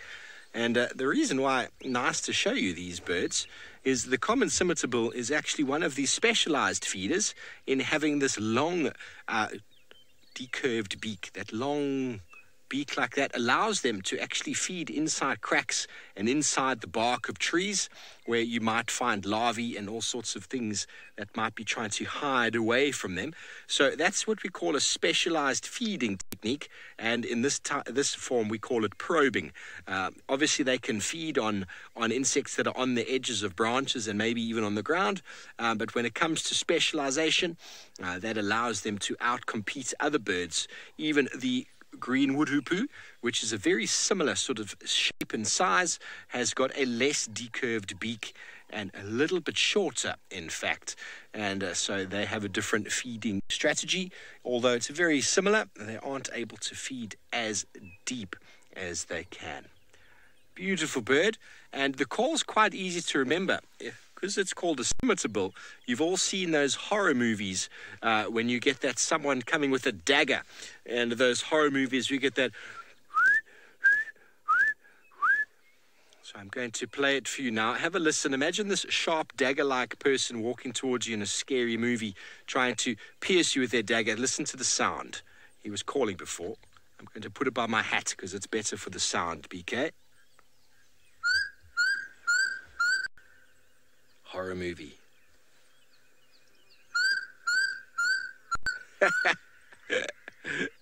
I think so anyway. That's a nice way to remember it.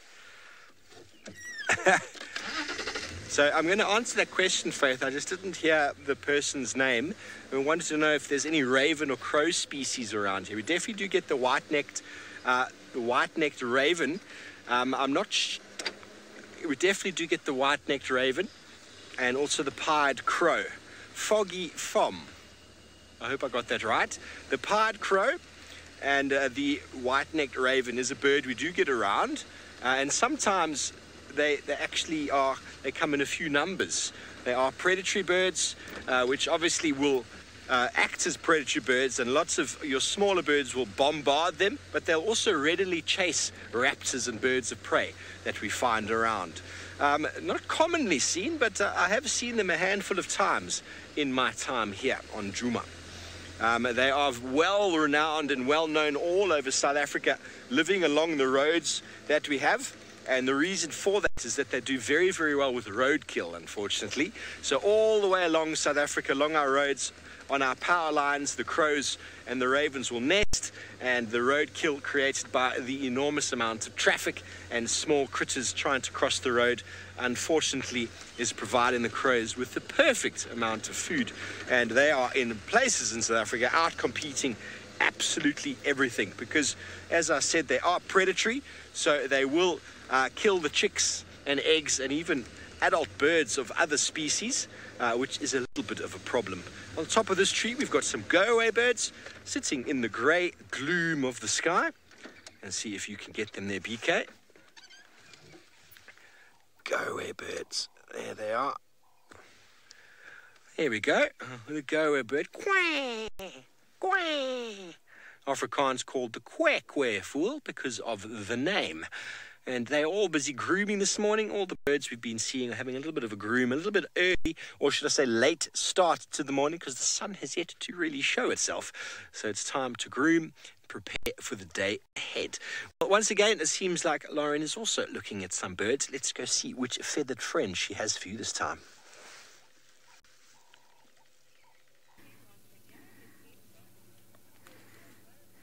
Yes, it seems to be quite a burden type of day. Just as we were driving on from the turtle doves, we come across this beautiful raptor. Now, the coloration on this one is slightly unusual, and I was just wondering if any of you want to help me work out what bird this is. I do believe I know which bird it is, but I think the coloration may be slightly different because it is in between juvenile and adult phase. So it's had a bit of a mixed coloration here. Look at his eye. I think it's looking at us. Good morning. Have you seen Tlalamba? If only the birds could talk. Oh, there's another one. There's two. I think it's the same. Oh, nice. Camouflaged very well against the tree, actually. When you can see it, you can see it, but you could easily drive past a bird like that. It just looks like a branch sort of sticking up on the tree. And it's given us, it was giving us the perfect sharp beak. Oh, Ravinder's saying it's an African hawk eagle. Interesting. Is there any other suggestions that anybody would like to give on what this bird? I can't actually get a good view of what the other one is behind. There is obviously two, but the other one's completely covered by the branches. Paula says it's a fish eagle, and that's a good guess, but I can definitely confirm that it's not a fish eagle, although I can see exactly why you would think it is. It does look a little bit similar to a fish eagle, but it's definitely not. Another, Mrs. Lapwing, says it's a hawk eagle, so that's 2 for the hawk eagle, and it's definitely not a fish eagle. I do love the fish eagles, so. Look at that. It's beautiful, but also slightly terrifying at the same time. Juvenile martial eagle. That's what I was originally going for. I thought it was a martial eagle that was in between the juvenile and adult phase, but it could also potentially be an African hawk eagle. I will actually show you if you just give me 1 second. Here we go. I have the bird book in front of me. So this one here, just where my finger is, number 2, is the African hawk eagle. So you can see the coloration there, the pure white legs covered in feathers, which make it a true eagle. And you can see the sort of spots in that really terminal flat tail at the bottom with the beady eye and the very sharp beak. And then if you take a look at the martial eagle, which is also number 2, it is different. It's got a completely different coloration to it. And this one next door is a juvenile. So when I originally saw it, I thought it was a cross between a sort of juvenile and adult martial eagle. But I think we shall go with the African harrier, the African hawk eagle, sorry. So those who guessed that, well done. It is quite far in the distance, and these birds are not easy to identify, but we'll go with the African hawk eagle. So good job, everybody. I think we'll leave this eagle to get on with its day, and I have to send you to someone, and I have no idea who it is. That's how wonderful my memory is these days. So let's make it a surprise and send you over there. It's me, surprise, with a very surprising looking plant. It's one of those amazing things that no matter how much time you spend out here, and it's, I think, the reason that most of us are in this profession, no matter how much time you spend out here, you will never know everything. And for some reason, not one of us knew this plant when it was found on drive a couple of days ago. Actually found on one of the training drives. And we actually have Ali to thank for identifying this plant. She's got a special gift when it comes to trees and shrubs and things, and she actually finally managed to track down what it is. Apparently for gardeners, there's a good chance that you would know what it is, but we haven't. I don't know if we've never seen it before, or if we just never know it. I must have seen it before, but I've never actually fully registered just how pretty this little thing is. It's called a bird gooseberry, or an orange berry bird. No, orange berry, what's the other name for it? Can't remember. It's something. Bird orangeberry. Orangeberry bird. That's a different thing. That's a different species. And it looks like little miniature pumpkins, but it is in fact a gooseberry. But they really do. They look like little mini pumpkins. Looks like a Halloween decoration or a cake decoration almost. They look like they've been made out of icing. They're so pretty. Joy says that it is lovely. It is lovely.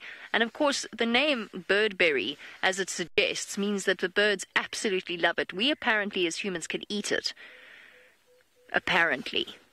It is so brightly coloured that it makes me nervous thinking about eating it. I mean, everything says that it is edible, but everything also says, if you read up about it, that the leaves have a highly unpleasant smell.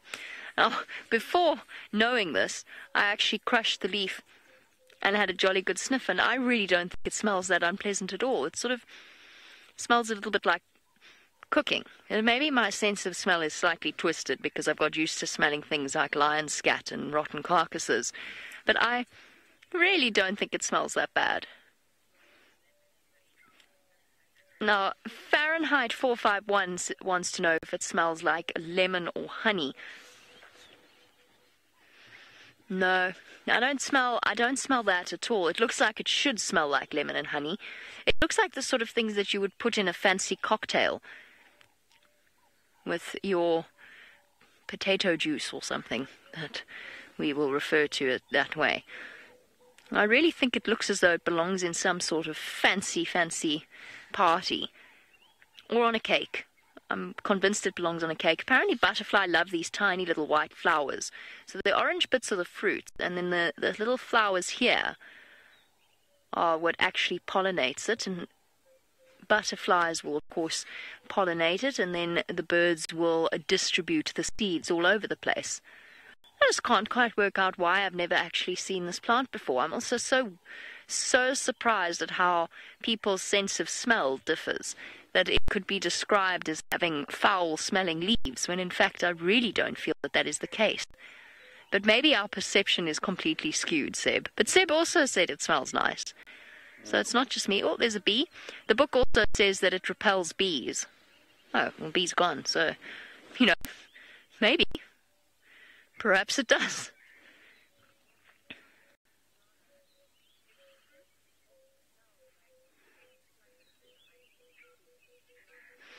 Laura said that its fruits taste like vanilla ice cream.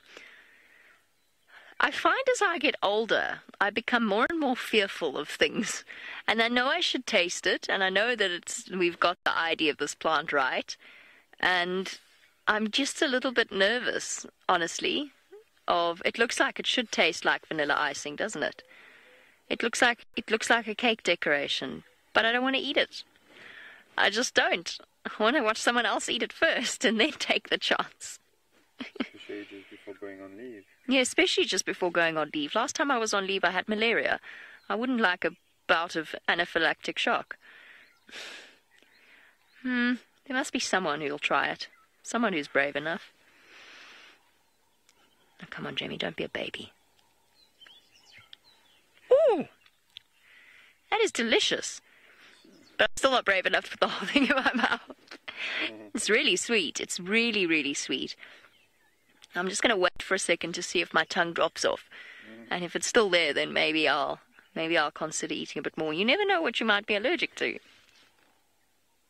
I know that it's edible, but it's just so brightly coloured that every instinct within me is screaming, don't eat that, don't eat that, don't eat that. Because a lot of things out here, if they're brightly coloured, you should avoid them at all costs. You know what I should have done, which would have been really funny, but now it's too late? I should have immediately just collapsed over backwards. Just gone, ugh.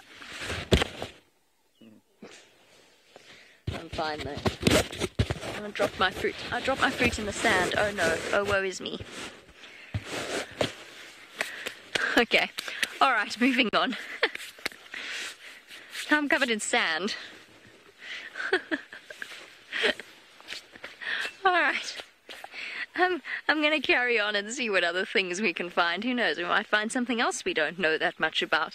While we do, let's go across to Lauren, who's bumbling about on this rather quiet morning.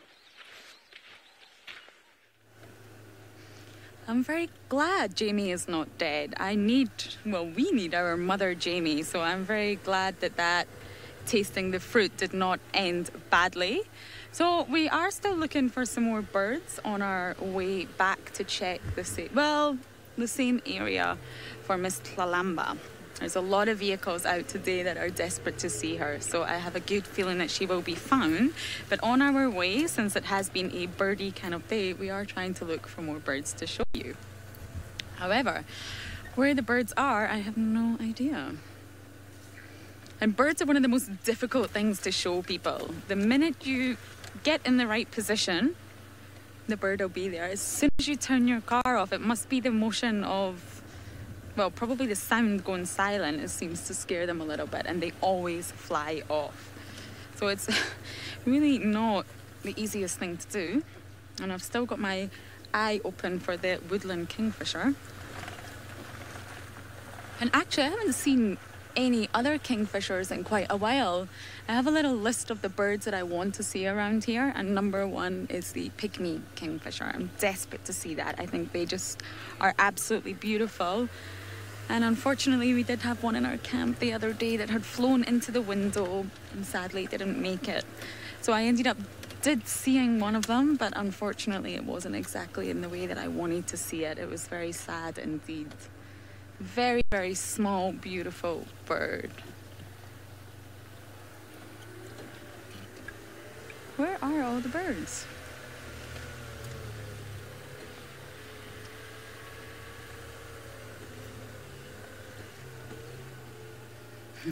Shelley says she loves seeing the Juma bush so green. I'll give you a little look at how green it is. So do I. It's a complete transformation, and of course everybody told me that the environment and the landscape and all the ecosystems are going to change into a almost like a different world, but I don't think you're really prepared for it until you actually see the complete transformation. So obviously the landscape is very, very beautiful. It's so lush, but it just makes it that little bit trickier for us to find things. But not complaining, it's so beautiful to look at. So for now, while we continue on our very difficult birding mission, let's send you back over to Steve.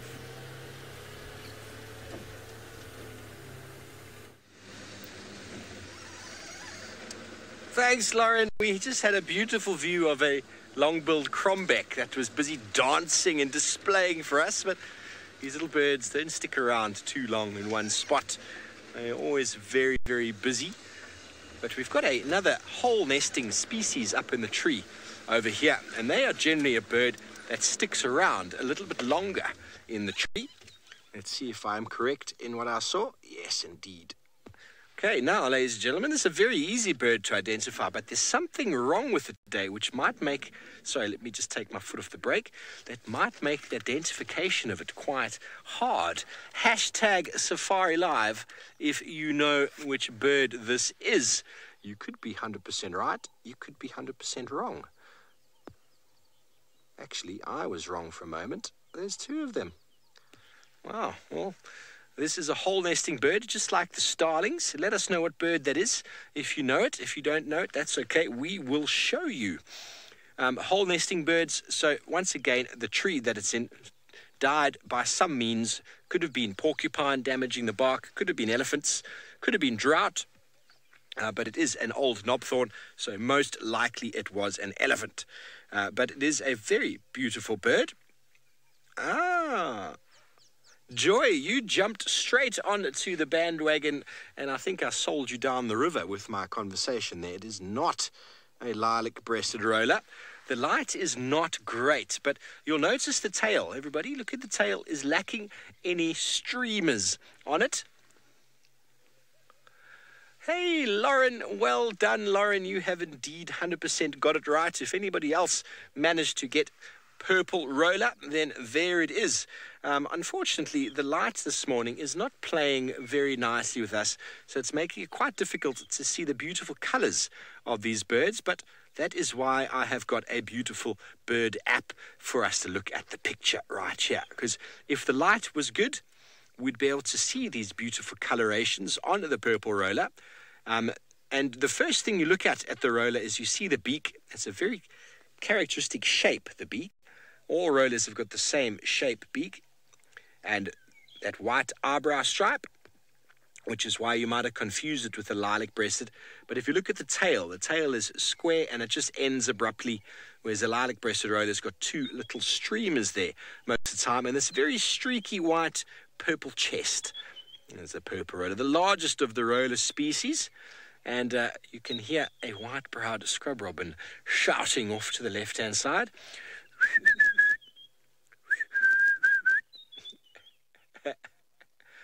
Okay. Oh, everybody, a lot of people thinking European roller. Now, European roller, folks, is blue. Is a blue in color. Other than that, the shape is the same. Let me go to bird family. And now there's the European roller over there. You can see it, the blue coloration, the brownish back. The lilac-breasted roller is over here. Let's move up, and you'll be able to see the two tail streamers I was talking about at the bottom. And then there is the purple roller at the bottom. Much bigger, the white eyebrow stripe characteristic, and the streaky chest. But the lilac-breasted roller, a little bit of white on the face, but slightly different. So smaller, both these species are smaller, and the European, very, very blue. But all hole nesting species. Mrs. Lapwing, I am so happy I could find you a purple roller. It's a new bird for your list. What is your list up to now? And, well, the lilac-breasted roller and the purple roller have got very similar calls. Should we have a little listen? Let's have a listen to the chimpanzee in the sky, shall we?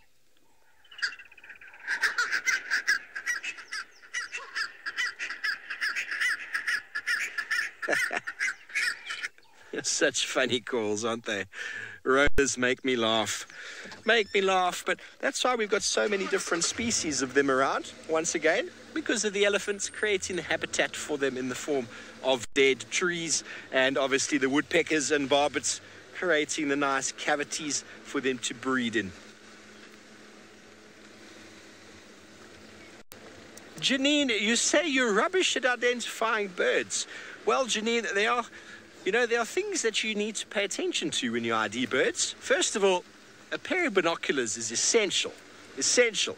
If you can get a photograph, it makes it very easy. But when you identify birds, it is a lot more helpful in the beginning when you identify it with a friend. So one person with the binoculars, second person with the book. Okay, now look at certain sizes. Now we out here look at certain sizes. We say guinea fowl. Is it bigger than a guinea fowl? Or is it smaller than a guinea fowl? Okay. Then is it bigger than a starling? Smaller than a starling?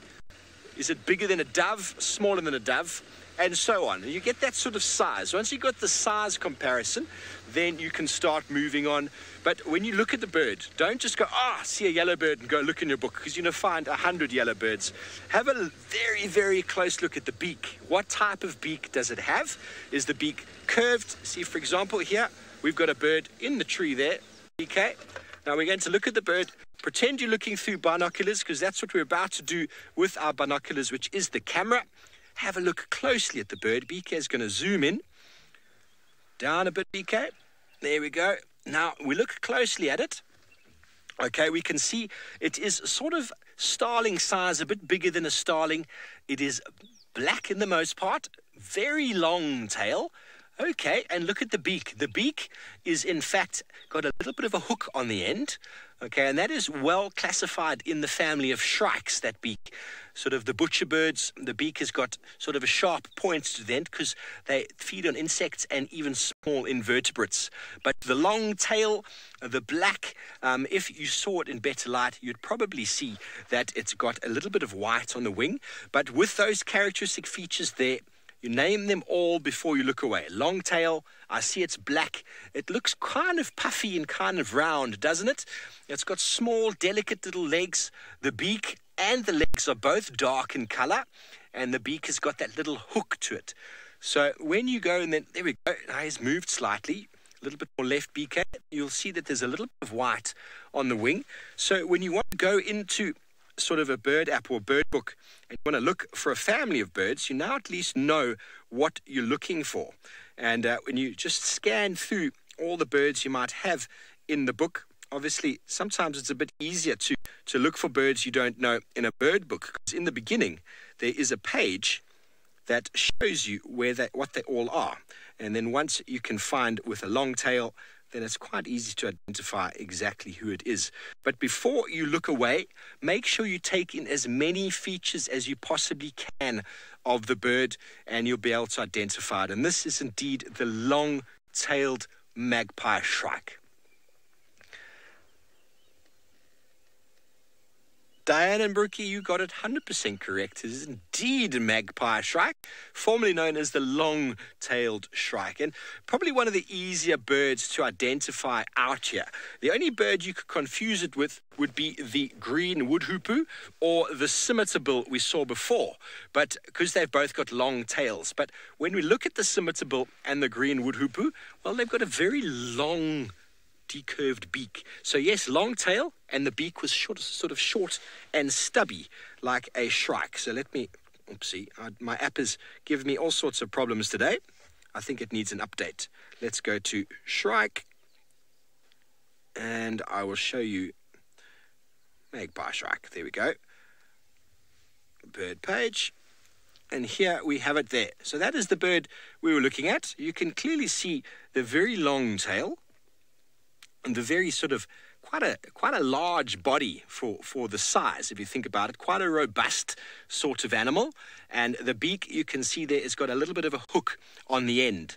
Now, let's see what birds we could confuse this with. This app is quite nice because you can go to similar birds, and there are no similar birds in the list, nothing at all. So you should not confuse this bird with anything else. As I said, have a look at all the features you possibly can before rushing off to your book to see what it could be, because the beak, the legs, the color of the beak and the legs, the shape of the tail, the size of the bird are all the classifications or characteristics that you're looking for. And take as many of them in as you need to before looking away. So look at the binoculars. Okay, long tail, black, sharp beak, beak is black, legs are black, and then you'll be able to know when you look in your book, you'll at least have more information. Mrs. Lapwing, 147 birds. I'm very impressed. Well done there. Hopefully we can get you a few more this morning. We're slowly making our way down a road called Leadwood, and we're going to pop out and maybe go down and have a little look-see at Chitwa, because there's no 137. I'm sorry, Mrs. Lapwing. There is no better place to do birding than around a watering hole. Maybe we'll get the praticals. They weren't there last time I looked, but we will definitely get some small wading birds moving around. And who knows, maybe there'll be some more action. Maybe we'll find some lions. Maybe we'll find anything in and around, some elephants coming down to drink. Well, when it comes to looking for animals, watering holes is the place to go, and Lauren is at Buffelshoek Watering Hole.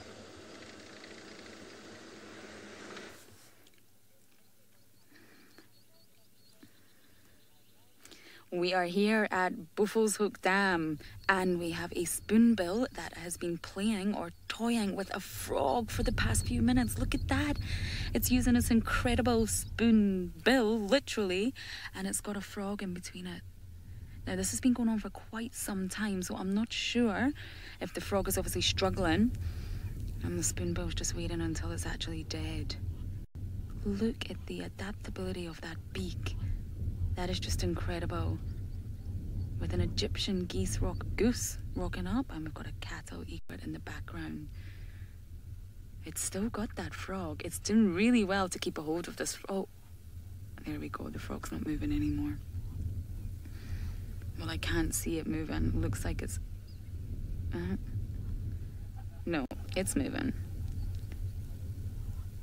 It's definitely quite a large frog. Or toad, I can't see from here. Imagine having a huge spoon at the end of your nose. How handy would that be? You could just eat anything whenever you wanted. Wow. Yep, I think it's safe to say the frog's definitely dead. But the spoonbill is not yet eating it for some reason. This is actually the first time I've seen spoonbills at Buffelshoek.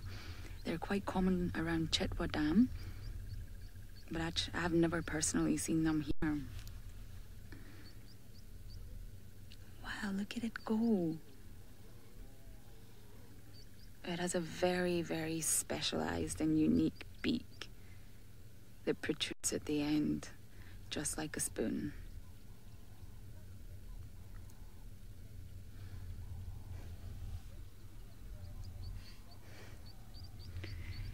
Jason's asking, is it tenderizing it to death? Honestly, I'm not really sure what it's been doing because this has been going on for a few minutes now. And the frog looks very limp. I do not believe it's alive anymore. So I'm really not sure why it's still continuing to do this. So very possibly, Jason, it could be. I don't believe it's still alive. I can't see any... Yeah, there you go. It looks like it's got a good grasp. I don't see any sign of life from the frog. It was moving at the start. So I'm not sure why it's playing with it for so long.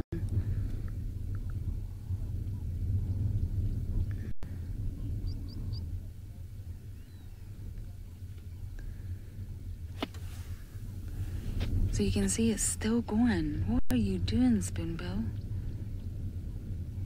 This is just incredible to see it feeding like this. When we first arrived, it didn't actually have the frog, and then it was just using its bill to search through the water on the sort of muddy bottom, and it just pulled out a frog. Now, it can't be easy. You can imagine how much this frog stroke toad was trying to escape. What on earth are you doing now?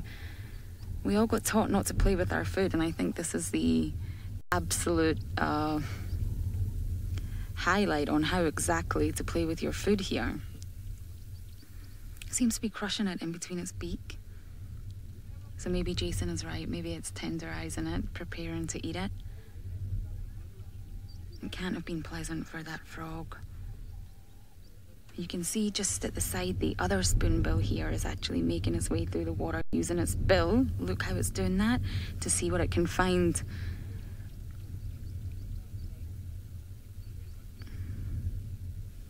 Christy's saying it's not as sophisticated as frog legs. Yes, indeed. Frog legs are a delicacy in France. I'm sure Sebastian could tell you all about that. It's not something that I could ever stomach or wish to. But this spoonbill seems to be thoroughly enjoying its frog. Yeah, the frog is very limp now. And it's still going. This has been about 5 minutes now. Oh.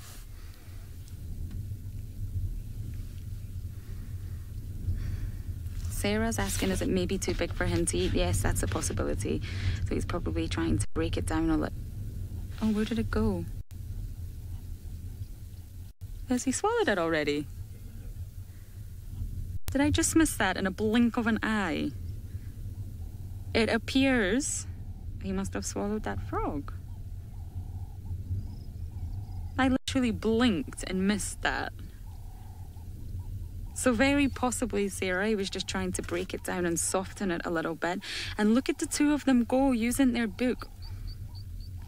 Oh, FC's saying that he just left it. They didn't see him swallow it. I literally blinked and then the moment was over. So all that, playing with the frog for no reason. That's not very polite, spoonbills. Now you can see the three of them just utilising this appendage that they have on their face to scoop up the bottom of the dam.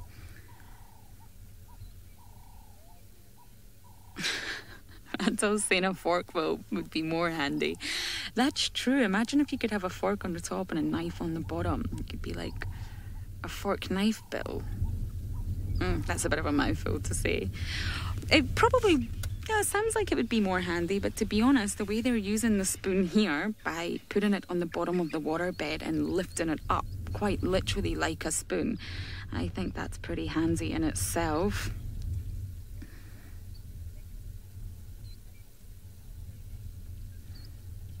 Wow, just look at it go. This is incredible. They're really searching the bottom of the dam here for whatever they can find.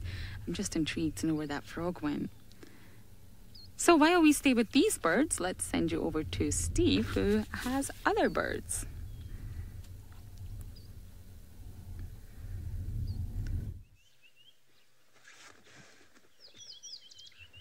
Indeed, thanks, Lauren. It's always nice seeing spoonbills. It's one of those very specialised birds as well, the African spoonbill, with their spatulate-like beak. There's no other bird recorded that looks anything like that. So when identifying a bird, have a look at that beak and how specialised it is. So look what we found. We found ourselves a bateleur eagle, and when you want to look at an eagle or you want to look at any bird, as said before, look closely at it. What do we see? It definitely looks like a bird of prey, doesn't it? It definitely looks like a bird of prey. Look how characteristically it's got that red face, very sharp beak, very raptor-like beak. You won't mistake it for any other type of or any other family by the fact that it's got a raptor-like beak, and the black and the white on the shoulder. So if you look under any of the birds of prey, there's only one species that looks like this, and that is the Bateleur eagle. And this is in fact the male, because the male is wearing his waistband. You see the white on the shoulder?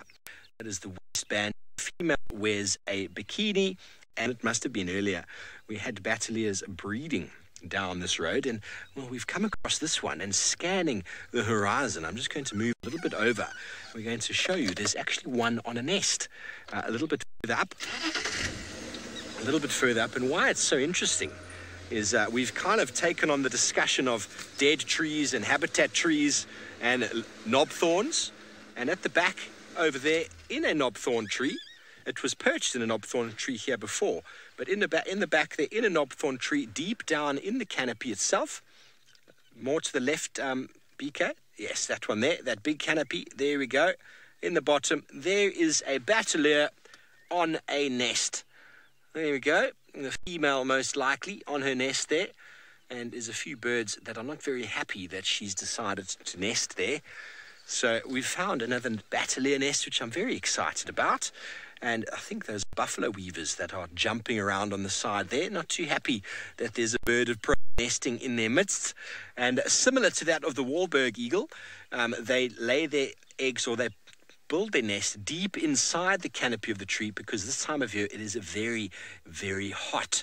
So a similar type of platform stick nest that they'll build there, and the laying dates in South Africa are anywhere between December and June. So we're right in the middle of that now. There we go. See the buffalo weaver? Look how brave that guy is. He's actually stealing sticks from the Bateleur's nest. Niconico's very nice to see the nest. Along this road, we had a couple last year, and I remember seeing them, and I don't remember ever seeing the chicks fledging or coming out. Look at that. Buffalo weavers are being very brave. They're going in and stealing sticks from the Bateleur. How cheeky are you?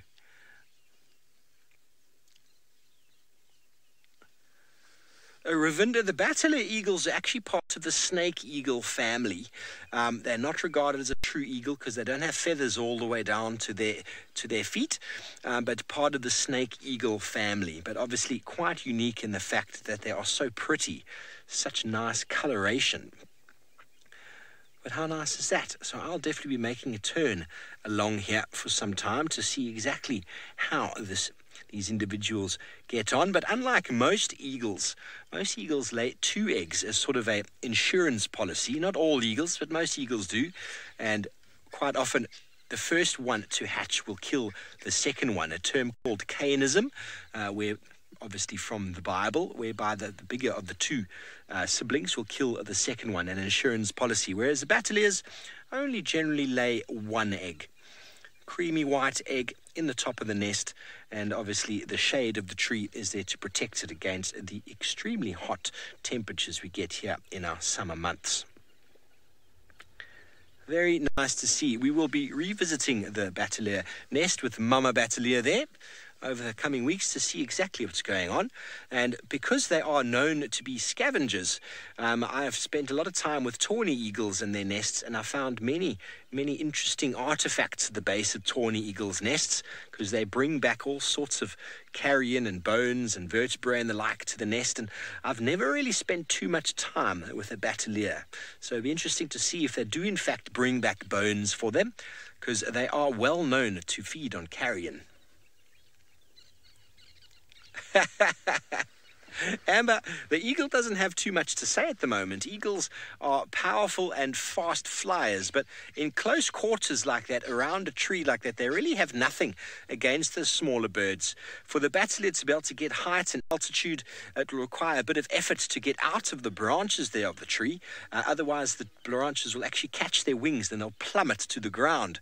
So the smaller birds, much more agile, much more nimble, being very cheeky, going in and stealing the sticks that the batalier has put there, obviously building for their own nest itself. But eagles, for the most part, require a little bit of altitude and wind to be able to get their speed up, to be able to benefit them in their hunting strategies and their ability to fend off other birds. But right now, those other birds are very well hidden or able to move through the branches so as to avoid the eagle. Louis, they're actually taking the sticks and most likely using it to build their own nest. Buffalo weavers build a very messy, untidy nest made out of sticks that look very similar to the ones that the batalier has got there for itself. I'm going to move a little bit further forward because it seems like there might be activity and they might actually be building a new nest in that tree. BK, let's just go forward and see. There's at least 3 or 4 buffalo weavers flittering around in the branches to the right of that batalier, and maybe they are starting their own nest. I've never seen them create a nest from scratch. Just on the right of the tree up there, we'll see there's a few of them jumping around. Oh, indeed, there is a buffalo weaver nest above. Oh, have you lost the tree, BK? The one on the right. There we go. Now let's go up, a little bit more right, and up. There we go. You see that mess in the top right of the screen? No, a little bit more up and right, BK. More up and right. There, the mess in the top right, you can see this bird. That mess on the left of that bird is in fact a buffalo weaver nest. And, well, it's been there for some time. Buffalo weavers being a black bird with a red beak, a little bit of white on the wing, often seen in groups. And they have a very characteristic messy stick nest, which no doubt was probably there before the bataliers started nesting. So they are sharing a tree with a predator. That must be quite frightening, hey? Rearing your chicks in an area where there is definitely a bird of prey nearby. But as I said, a bird of prey really will struggle to try and get them out of that area because of the wings and the branches. The buffalo weavers can jump around in the branches quite easily. There we go.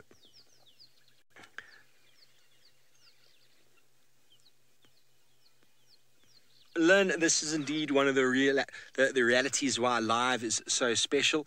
We're seeing this. It's all happening in front of us. There you can see the buffalo weavers with the stick. Can you see it with the stick? Both of them have got a stick. Often you will have the male building a nest and having more than one female living inside that nest with him. And you can actually have more than one male as well. Small families living within the nest itself. And they don't only have the chicks in there, but they live in there all year round. The buffalo weaver nest is often built on the northwestern side of a tree, which gives you a good idea of direction. Quite helpful in that regard. And in fact, the position of that is on the northwestern side of the tree. So these guys are very accurate and very helpful in helping us navigate, because we're heading southeast down towards Chitwa. See if we can find some more birds for you. But Jamie Patterson is enjoying a little bit of a botanical walk this morning.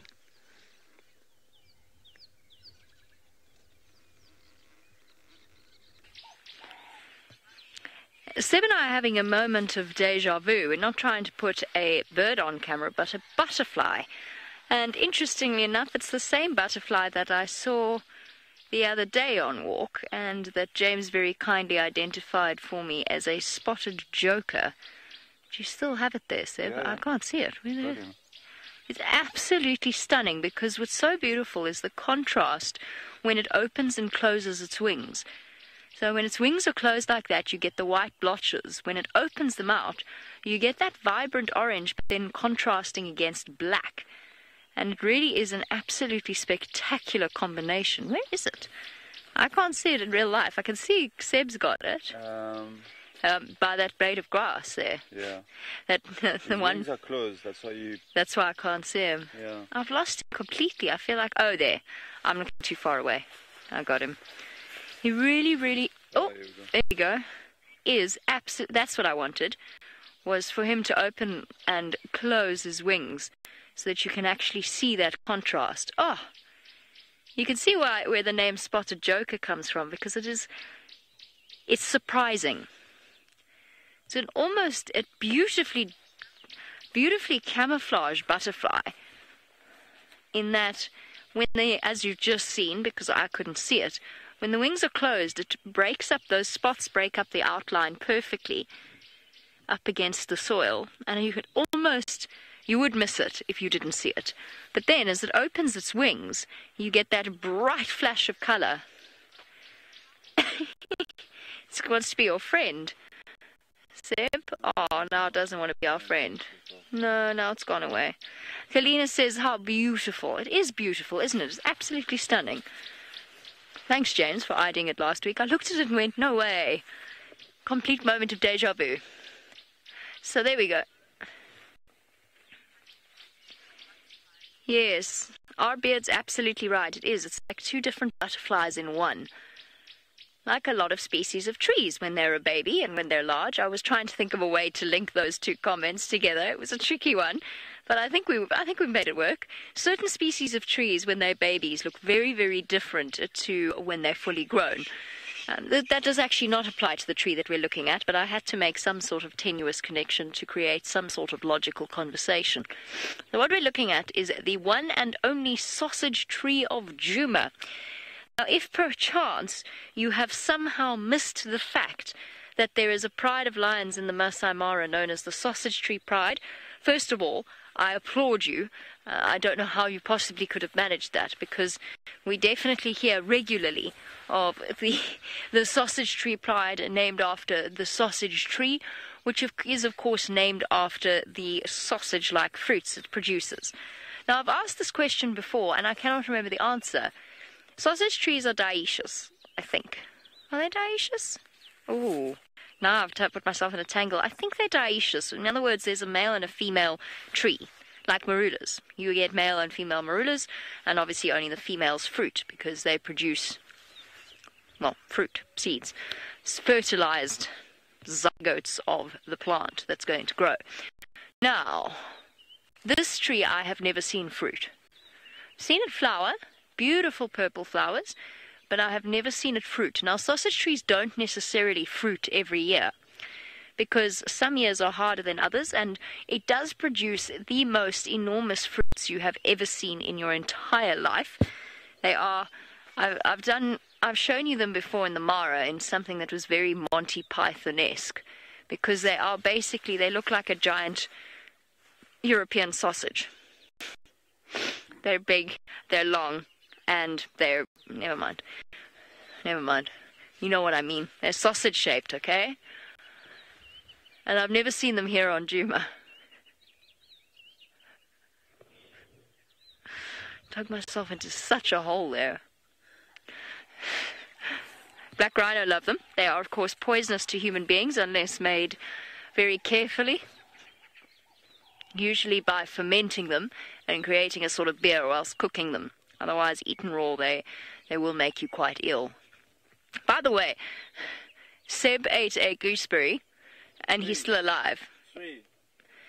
Seb has eaten 3 gooseberries, and he's still standing. So well done, Seb. Apparently they are definitely edible. Let's go across to Steve, who's having a marvellous birding morning, probably is more sensible than we are, and is with weavers doing their weaving.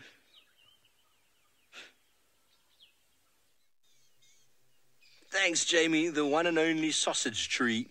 Well, there's a much better view of the buffalo weaver. Can you see the very red beak and black bird with a little bit of white on the wing? Okay, so now that big bulky ball underneath is the cooperative nest. Now, buffalo weavers are regarded as cooperative as well as polygynous, which means the male can sometimes have up to 6 females, or there can be more than one male that builds the nest. Sometimes the females are parasitic, which means they lay their eggs and then don't brood them. They lay them in the nest of other females. But inside that bulky mass, the females then create little chambers within inside that, which are then lined with grass and roots.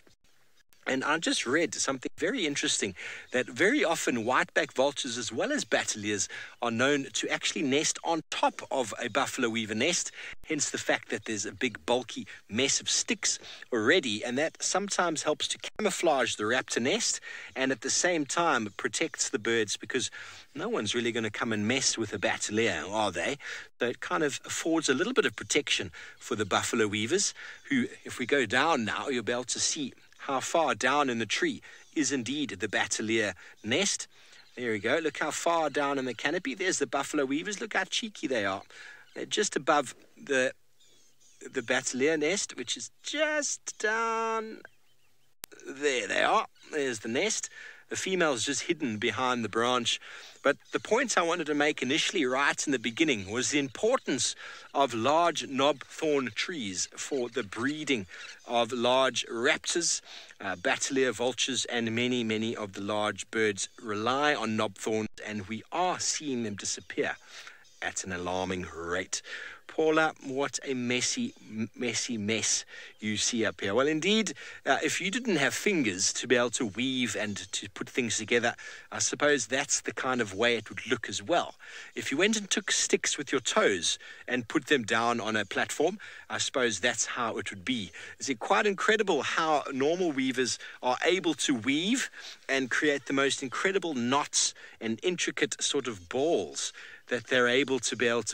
Now imagine trying to do that with your toes, a proper weaver ball that we see in many of the other weaver species. The buffalo weaver, I like to remember, because that is what a nest would look like if you were a buffalo and built it, because it's very messy and lots of sticks.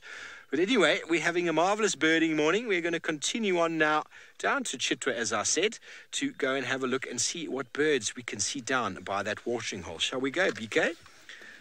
Lovely big knobthorn tree. Nice little birding morning it's turning out to be. What else are we going to find? Are we going to find ourselves a saddle-billed stork at Chitwa? Possibly. We often find them there.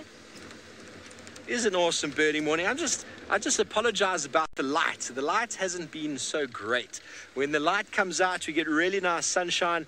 That is what makes for beautiful birding mornings. It's all a little bit grey this morning. We're not seeing the beautiful colours that are coming out.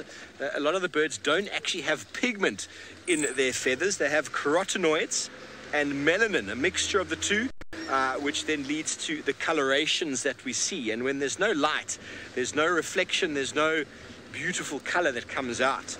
A term called Tyndall scattering that we find in the very colorful birds. There's little bubbles within the feather. When the light penetrates, that's actually what gives off the color, not actually a pigment. Okay, well anyway, we're going to be at Chitwa in the next few minutes, but while we do that, let's go over to Lauren, who I think has got an update on her search for Tlalamba.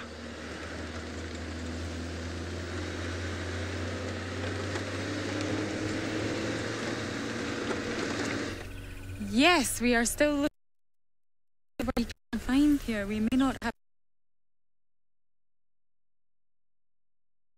We hear a kingfisher calling. A wood. Oh, can never identify where it's coming from. Let's just stop and listen. Identify where it's coming from. Let's just stop and listen. Sure, you'll be able to hear this.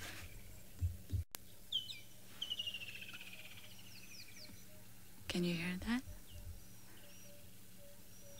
Mixed in with an emerald-spotted dove as well. There's a whole chorus, and it just amazes me that we can actually hear these birds but not see them. I think there's more than one calling actually. Okay, we're gonna keep looking for it. Sit bump in.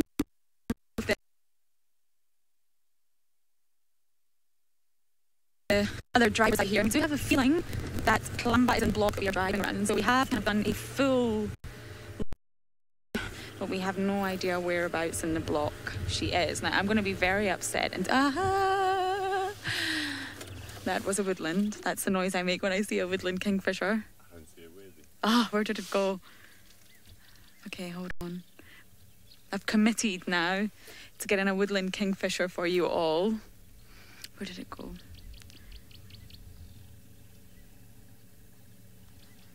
It did fly by. And it's obviously landed somewhere we cannot see. Typical birds.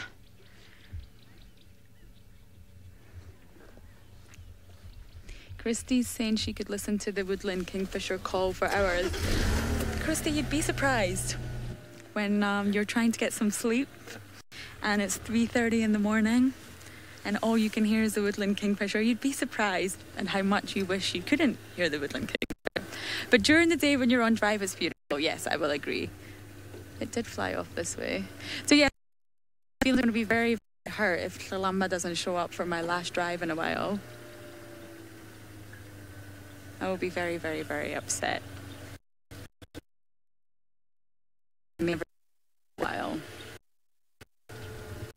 Positive that she is somewhere. At the moment we're just scanning and trying to look at these notorious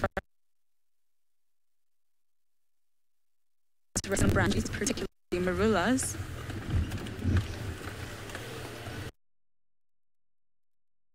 I think we're going through a little bit of a rough patch. And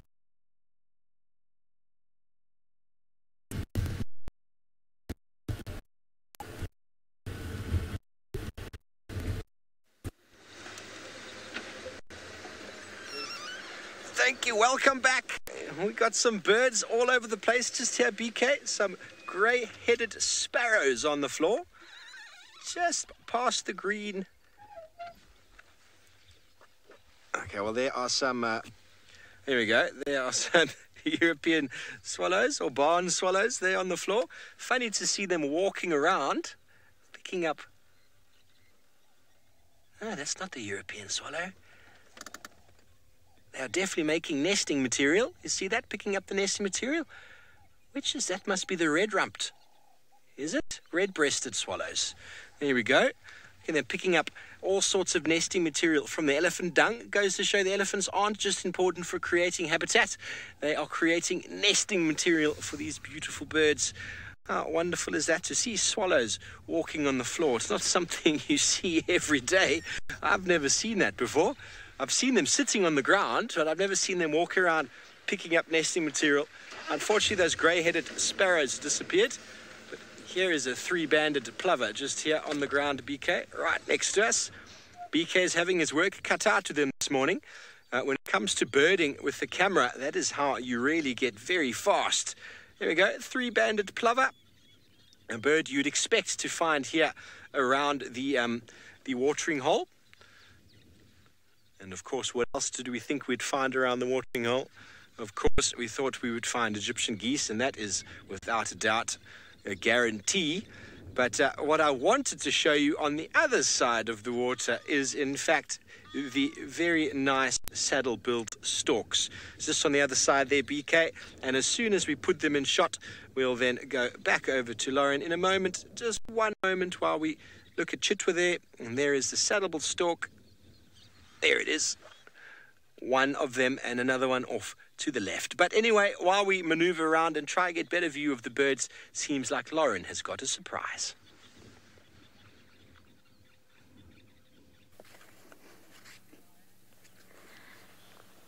Surprise!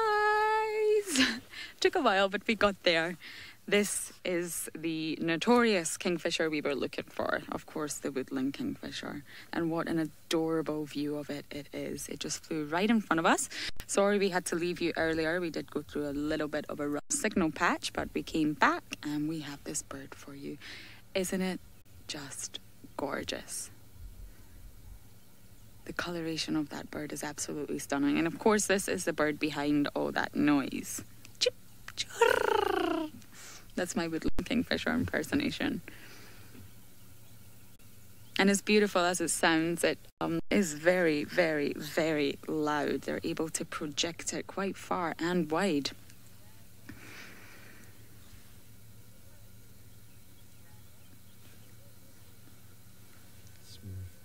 Oh, Smurf bird, Randall. That took me a while to actually figure out what you were saying there.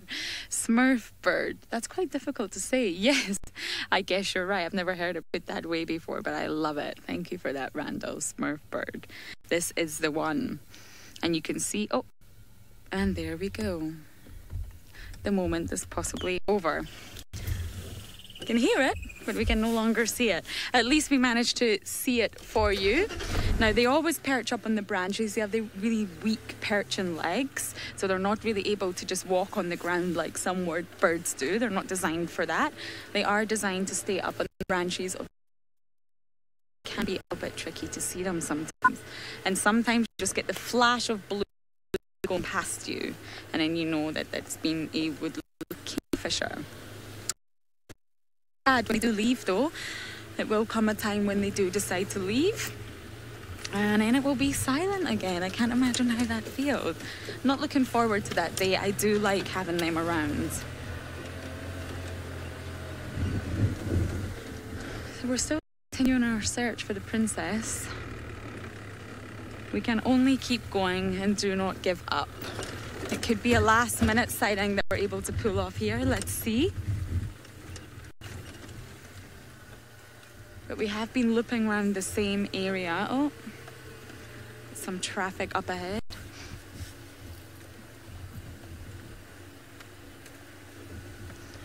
And Alcine, they love the woodland kingfisher. Thank you so much. Yes, so do I. And it's actually a while since I've been on a drive with the woodland kingfisher, so it's very nice to point one out.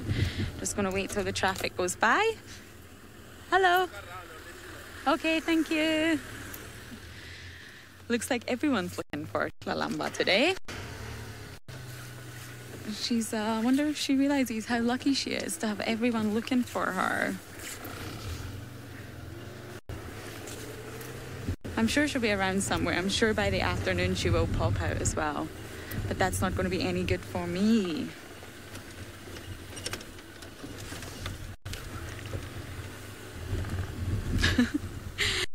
So apparently Jamie has some green things for you. So let's go across and see exactly what that is.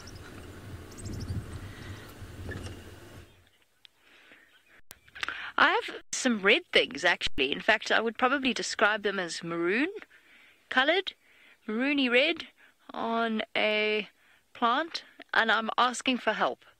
I have absolutely no idea what these are. They look as though they're tapping into the sap of the plant, which makes sense. I mean, a lot of things out here do that. They're definitely too big for aphids, not weevils. I thought maybe some sort of species of spittlebug. I don't see any moisture coming off them. That doesn't necessarily mean that they're not. Oh, wind's not helping Seb here. Yeah, let me hold it and then I'll get the shake. I'll get the bushwalk shake. A low blood sugar bushwalk shake. Stay. Jamie, stop shaking. Why is it so hard? Why is it so hard to hold something steady? Okay, there. There, if I pull up. We've discussed this before, Steph as well. He has the same thing when he tries to hold something steady for bushwalk. At this point, we've just... Amy wants to know if these are fire ants. I don't think so. I don't think they're ants. Their abdomens are a little bit too round. They're the wrong shape. I'm shaking so much I'm not helping you here, Seb. It's not too bad. No, not too bad. Okay, good. Cool, I'm going to swap hands. Here we go. I really don't know what they are. I appreciate the suggestion of fire ants, but they're not... They're definitely not. I have no idea. They're slowly... I think that they've probably just hatched. And that's why there's so many of them clustered around. Do you have any idea what that suggestion was, Seb? Could be mold. Something mold. Can't be mold. Albeit, sorry, I can't hear your suggestion. I don't know if I'm completely... If I've gone completely sort of incoherent, but I...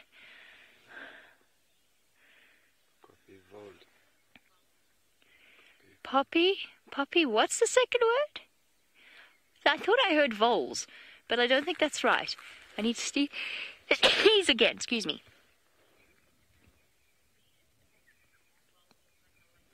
Poppy bulbs.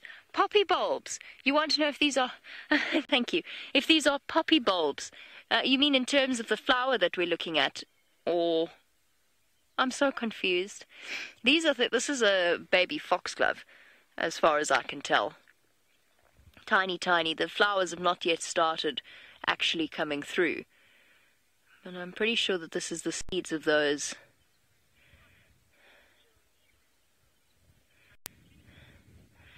Jody, no, definitely not ticks. Wrong body shape. I'm not sure what they are. Also, I'm incredibly rusty when it comes to insect life out here. Vara says that they look like aphids. I think they look like aphids too. But are they not a little bit big for aphids? I've never seen such bright maroon aphids before, but I think that sounds like a distinct possibility. My first thought when I saw them was aphids. And then I went against that, just judging off their size.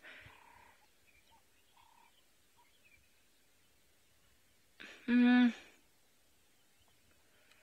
have absolutely no idea what these are. Okay. Apparently...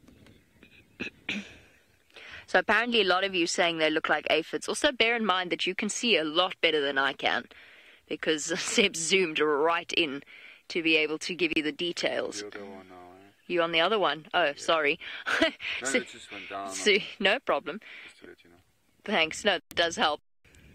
Now we're looking at something different. That's cool. I can't even see what that is either. I can't see from my perspective.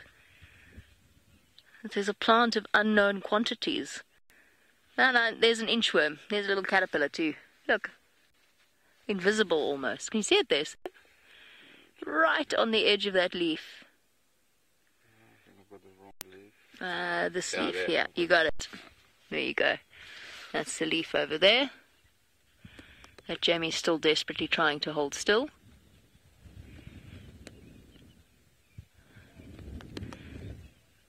Cool. Amazing what you find when you stop and look at just one plant. Although how Herbie spotted that. Seb is now up and moving. He's about to lose feeling in his lower legs. So he's now up. I'm much more comfortable because I don't have to hold the camera. I'm going to have a look at aphids. I suspect they're aphids. Alright. While we figure out our mystery bug, let's go across to Steve, who's doing some more birding. I hope you're all very excited. Thanks, Jamie. I would love to see a screenshot of those insects. I'm taking such an interest in insects these days. But we found another very nice bird, and one that is well associated with habitat. And so, ladies and gentlemen, when we identify birds, there's a couple other things we need to take into consideration. Is where is it found? Obviously, a bird that's found at the water will have different sort of identification features than birds that are found away from water. And the bird sitting on the end of that stick has got a very long, sharp beak, straight beak. You see it's black and white in color. And there's only one family of birds in Africa that's got that shape of beak, and they are part of the kingfisher family. So if you go into your book under kingfisher, have a look at distribution, of course, and around water, and a black and white one, and you will find the pied kingfisher. Now, that's something that I wanted to add to the identification. I did, and I do humbly apologize. I made a mistake moments ago with a bird. It was I didn't think that specific bird occurred here. So BK is going to come to my screen, and I'm going to show you a bird that I didn't realize was here. The bird we saw on the ground that I said was a red-breasted swallow is in fact the mosque swallow, which is this one here. It's got white underneath the chin, and I didn't realize we found mosque swallows here. And for that reason, because have a look at the distribution map, it kind of just touches here. But generally, these birds are very well associated with baobab trees, and that's where they like to nest, in the cavities of the baobab trees. And there it is, beautiful bird, making a sort of mud nest inside baobab trees or inside cavities. But anyway, so important to have a look at distribution as well as habitat when identifying a bird. But let's go to the island of nests there, BK, and we're going to have a quick little identification here. And what we've got is a stick coming out of the water, and there are a number of birds there. First of all, look at the buffalo weaver nests, the big bulky ones. Then all the ball nests. There's a buffalo weaver just flowing in the middle. then all the balls. First, if you go down from the buffalo weaver, there's an Egyptian goose nesting inside. On top of the buffalo weaver nest, there might even be a hammerkop nest. It's hard to say. But you see all the balls there. And if we go up to the top of the tree, we're going to see a lot of yellow birds. Now, remember when I said earlier, don't just identify a bird and go, oh, it's yellow. Let me go have a look. So have a look at the, yes, Emma, they are the hoarders of the birding world. Look at them. Okay, so we've got a whole lot of weavers here, folks. Now, remember when I said earlier, yellow. Okay, now let's go through this together, shall we? Okay, they are yellow and they've got a black mask on their face. Let's see what else we can see. How much of the mask covers the face? It covers all of the face, all onto the forehead, doesn't it? It doesn't cover half of the face. It goes right up onto the head. And what color is the eye? Let's see if we can get any look at the eye. BK, any chance? They're just a little bit too far off.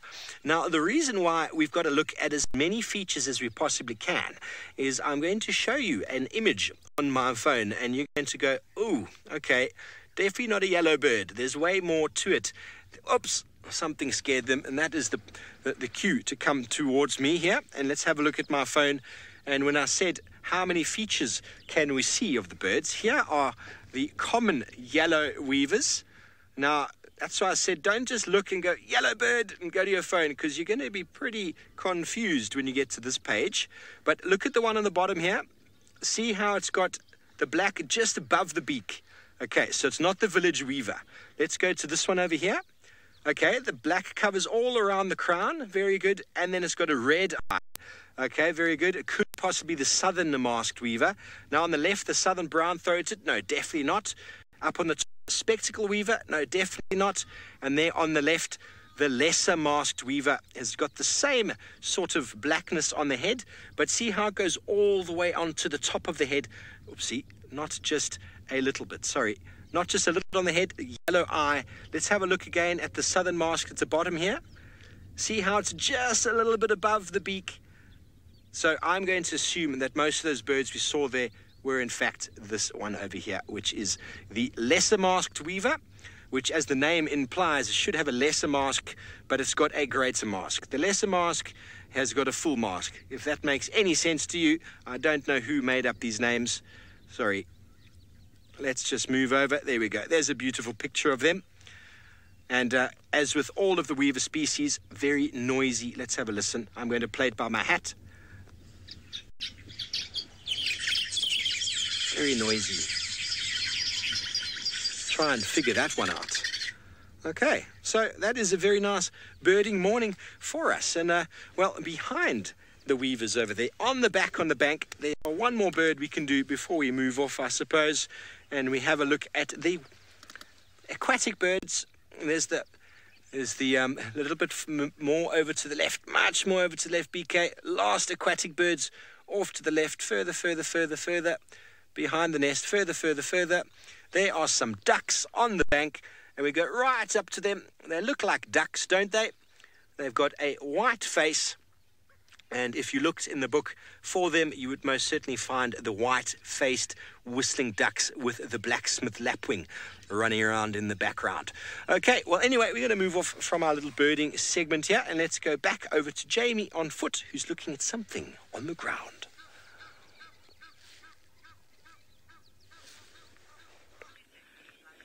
Hey, guys, why did the mushroom go to the party? Because he was a fun guy. Yeah, no. I don't have a future as a stand-up, do I? Definitely not. What I wanted to show you was not the bracket fungus, because that's basically all I have to really say about bracket fungus. But we were talking about that marula that was dying on Zoe's Road. Look at what's left of it. No, I'm kidding. It died in just the space of a few hours. No. That was funny, Jamie. So, thanks, Sev. Sev says that was funny. I should stick to dry humor rather than jokes, I think. So, this is what it looks like after a couple of months, because the tree simply cannot sustain its weight anymore, and it has completely fallen over and collapsed and broken. It's dead. And what you can see is, remember the scratching sound that we heard? If you look, I don't know about on this side, there's a little bit on this side, yes, here.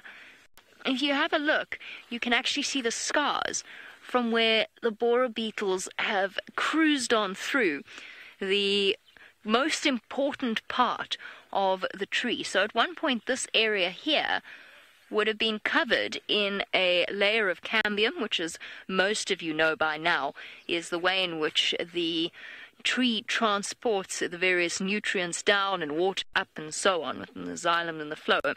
So once that becomes irreparably damaged, then the tree simply can no longer do the transporting of nutrients that it needs to do.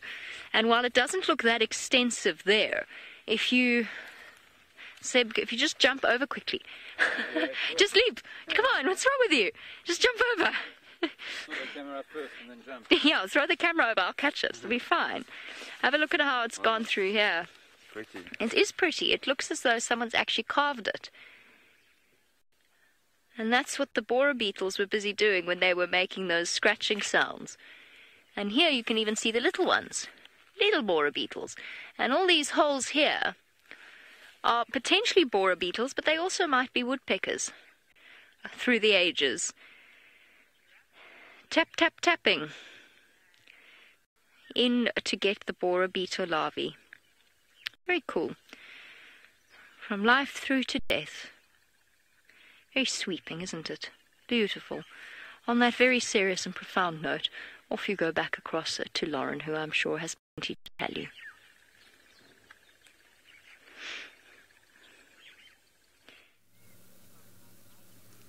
Well, we have some very small little carnivores here that are a bit weary of our vehicle, and they keep popping their heads out and going back in and having a good look at us through the grass.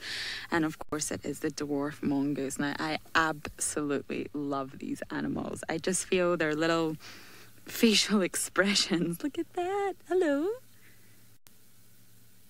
Are just unbelievably cute. Now, of course, this must be the termite mound that they're all living in. They are very social and gregarious animals, so they all live together and look out for one another. Now, you can see how cautious they're being with us, and that is the reason because they have potential threats coming from all angles. It's not just the ground they have to worry about. It's threats in the air, aerial threats, terrestrial threats, and all sorts of things they have to look out for. So for this reason, they do stay together in groups. You can see these two here. And for this reason, they are actually very vocal animals, which is another thing I just love about them. So they always stay in contact with one another to find out what's going on, and their calls include such a variety of noises, from peeps and chirrs and all sorts of things you can produce when you're a mongoose, maybe a twitter, and this is all for different messages. So for example, if one of the mongoose spots an aerial threat in the form of a bird or a raptor, the message and the sound that the others will hear will be different from if it was, say, a leopard. So they communicate to one another. There will be ones that look up for the aerial threats, and there will be ones that look around for the terrestrial threats. So they're very, very, very smart animals and quite accomplished hunters themselves. They are obviously very small, hence the name dwarf. But don't let that put you off. They are very accomplished hunters, and being very small, agile, and quite athletic makes them the perfect predators.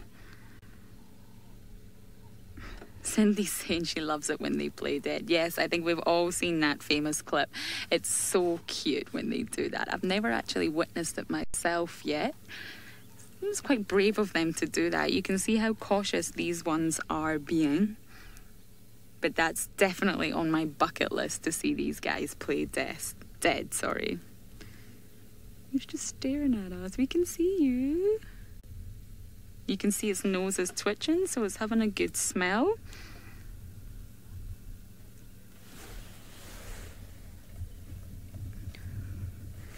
I'll just get that comment repeated. I have another radio going off in my ear, which I have just turned down. If you could just repeat that, FC.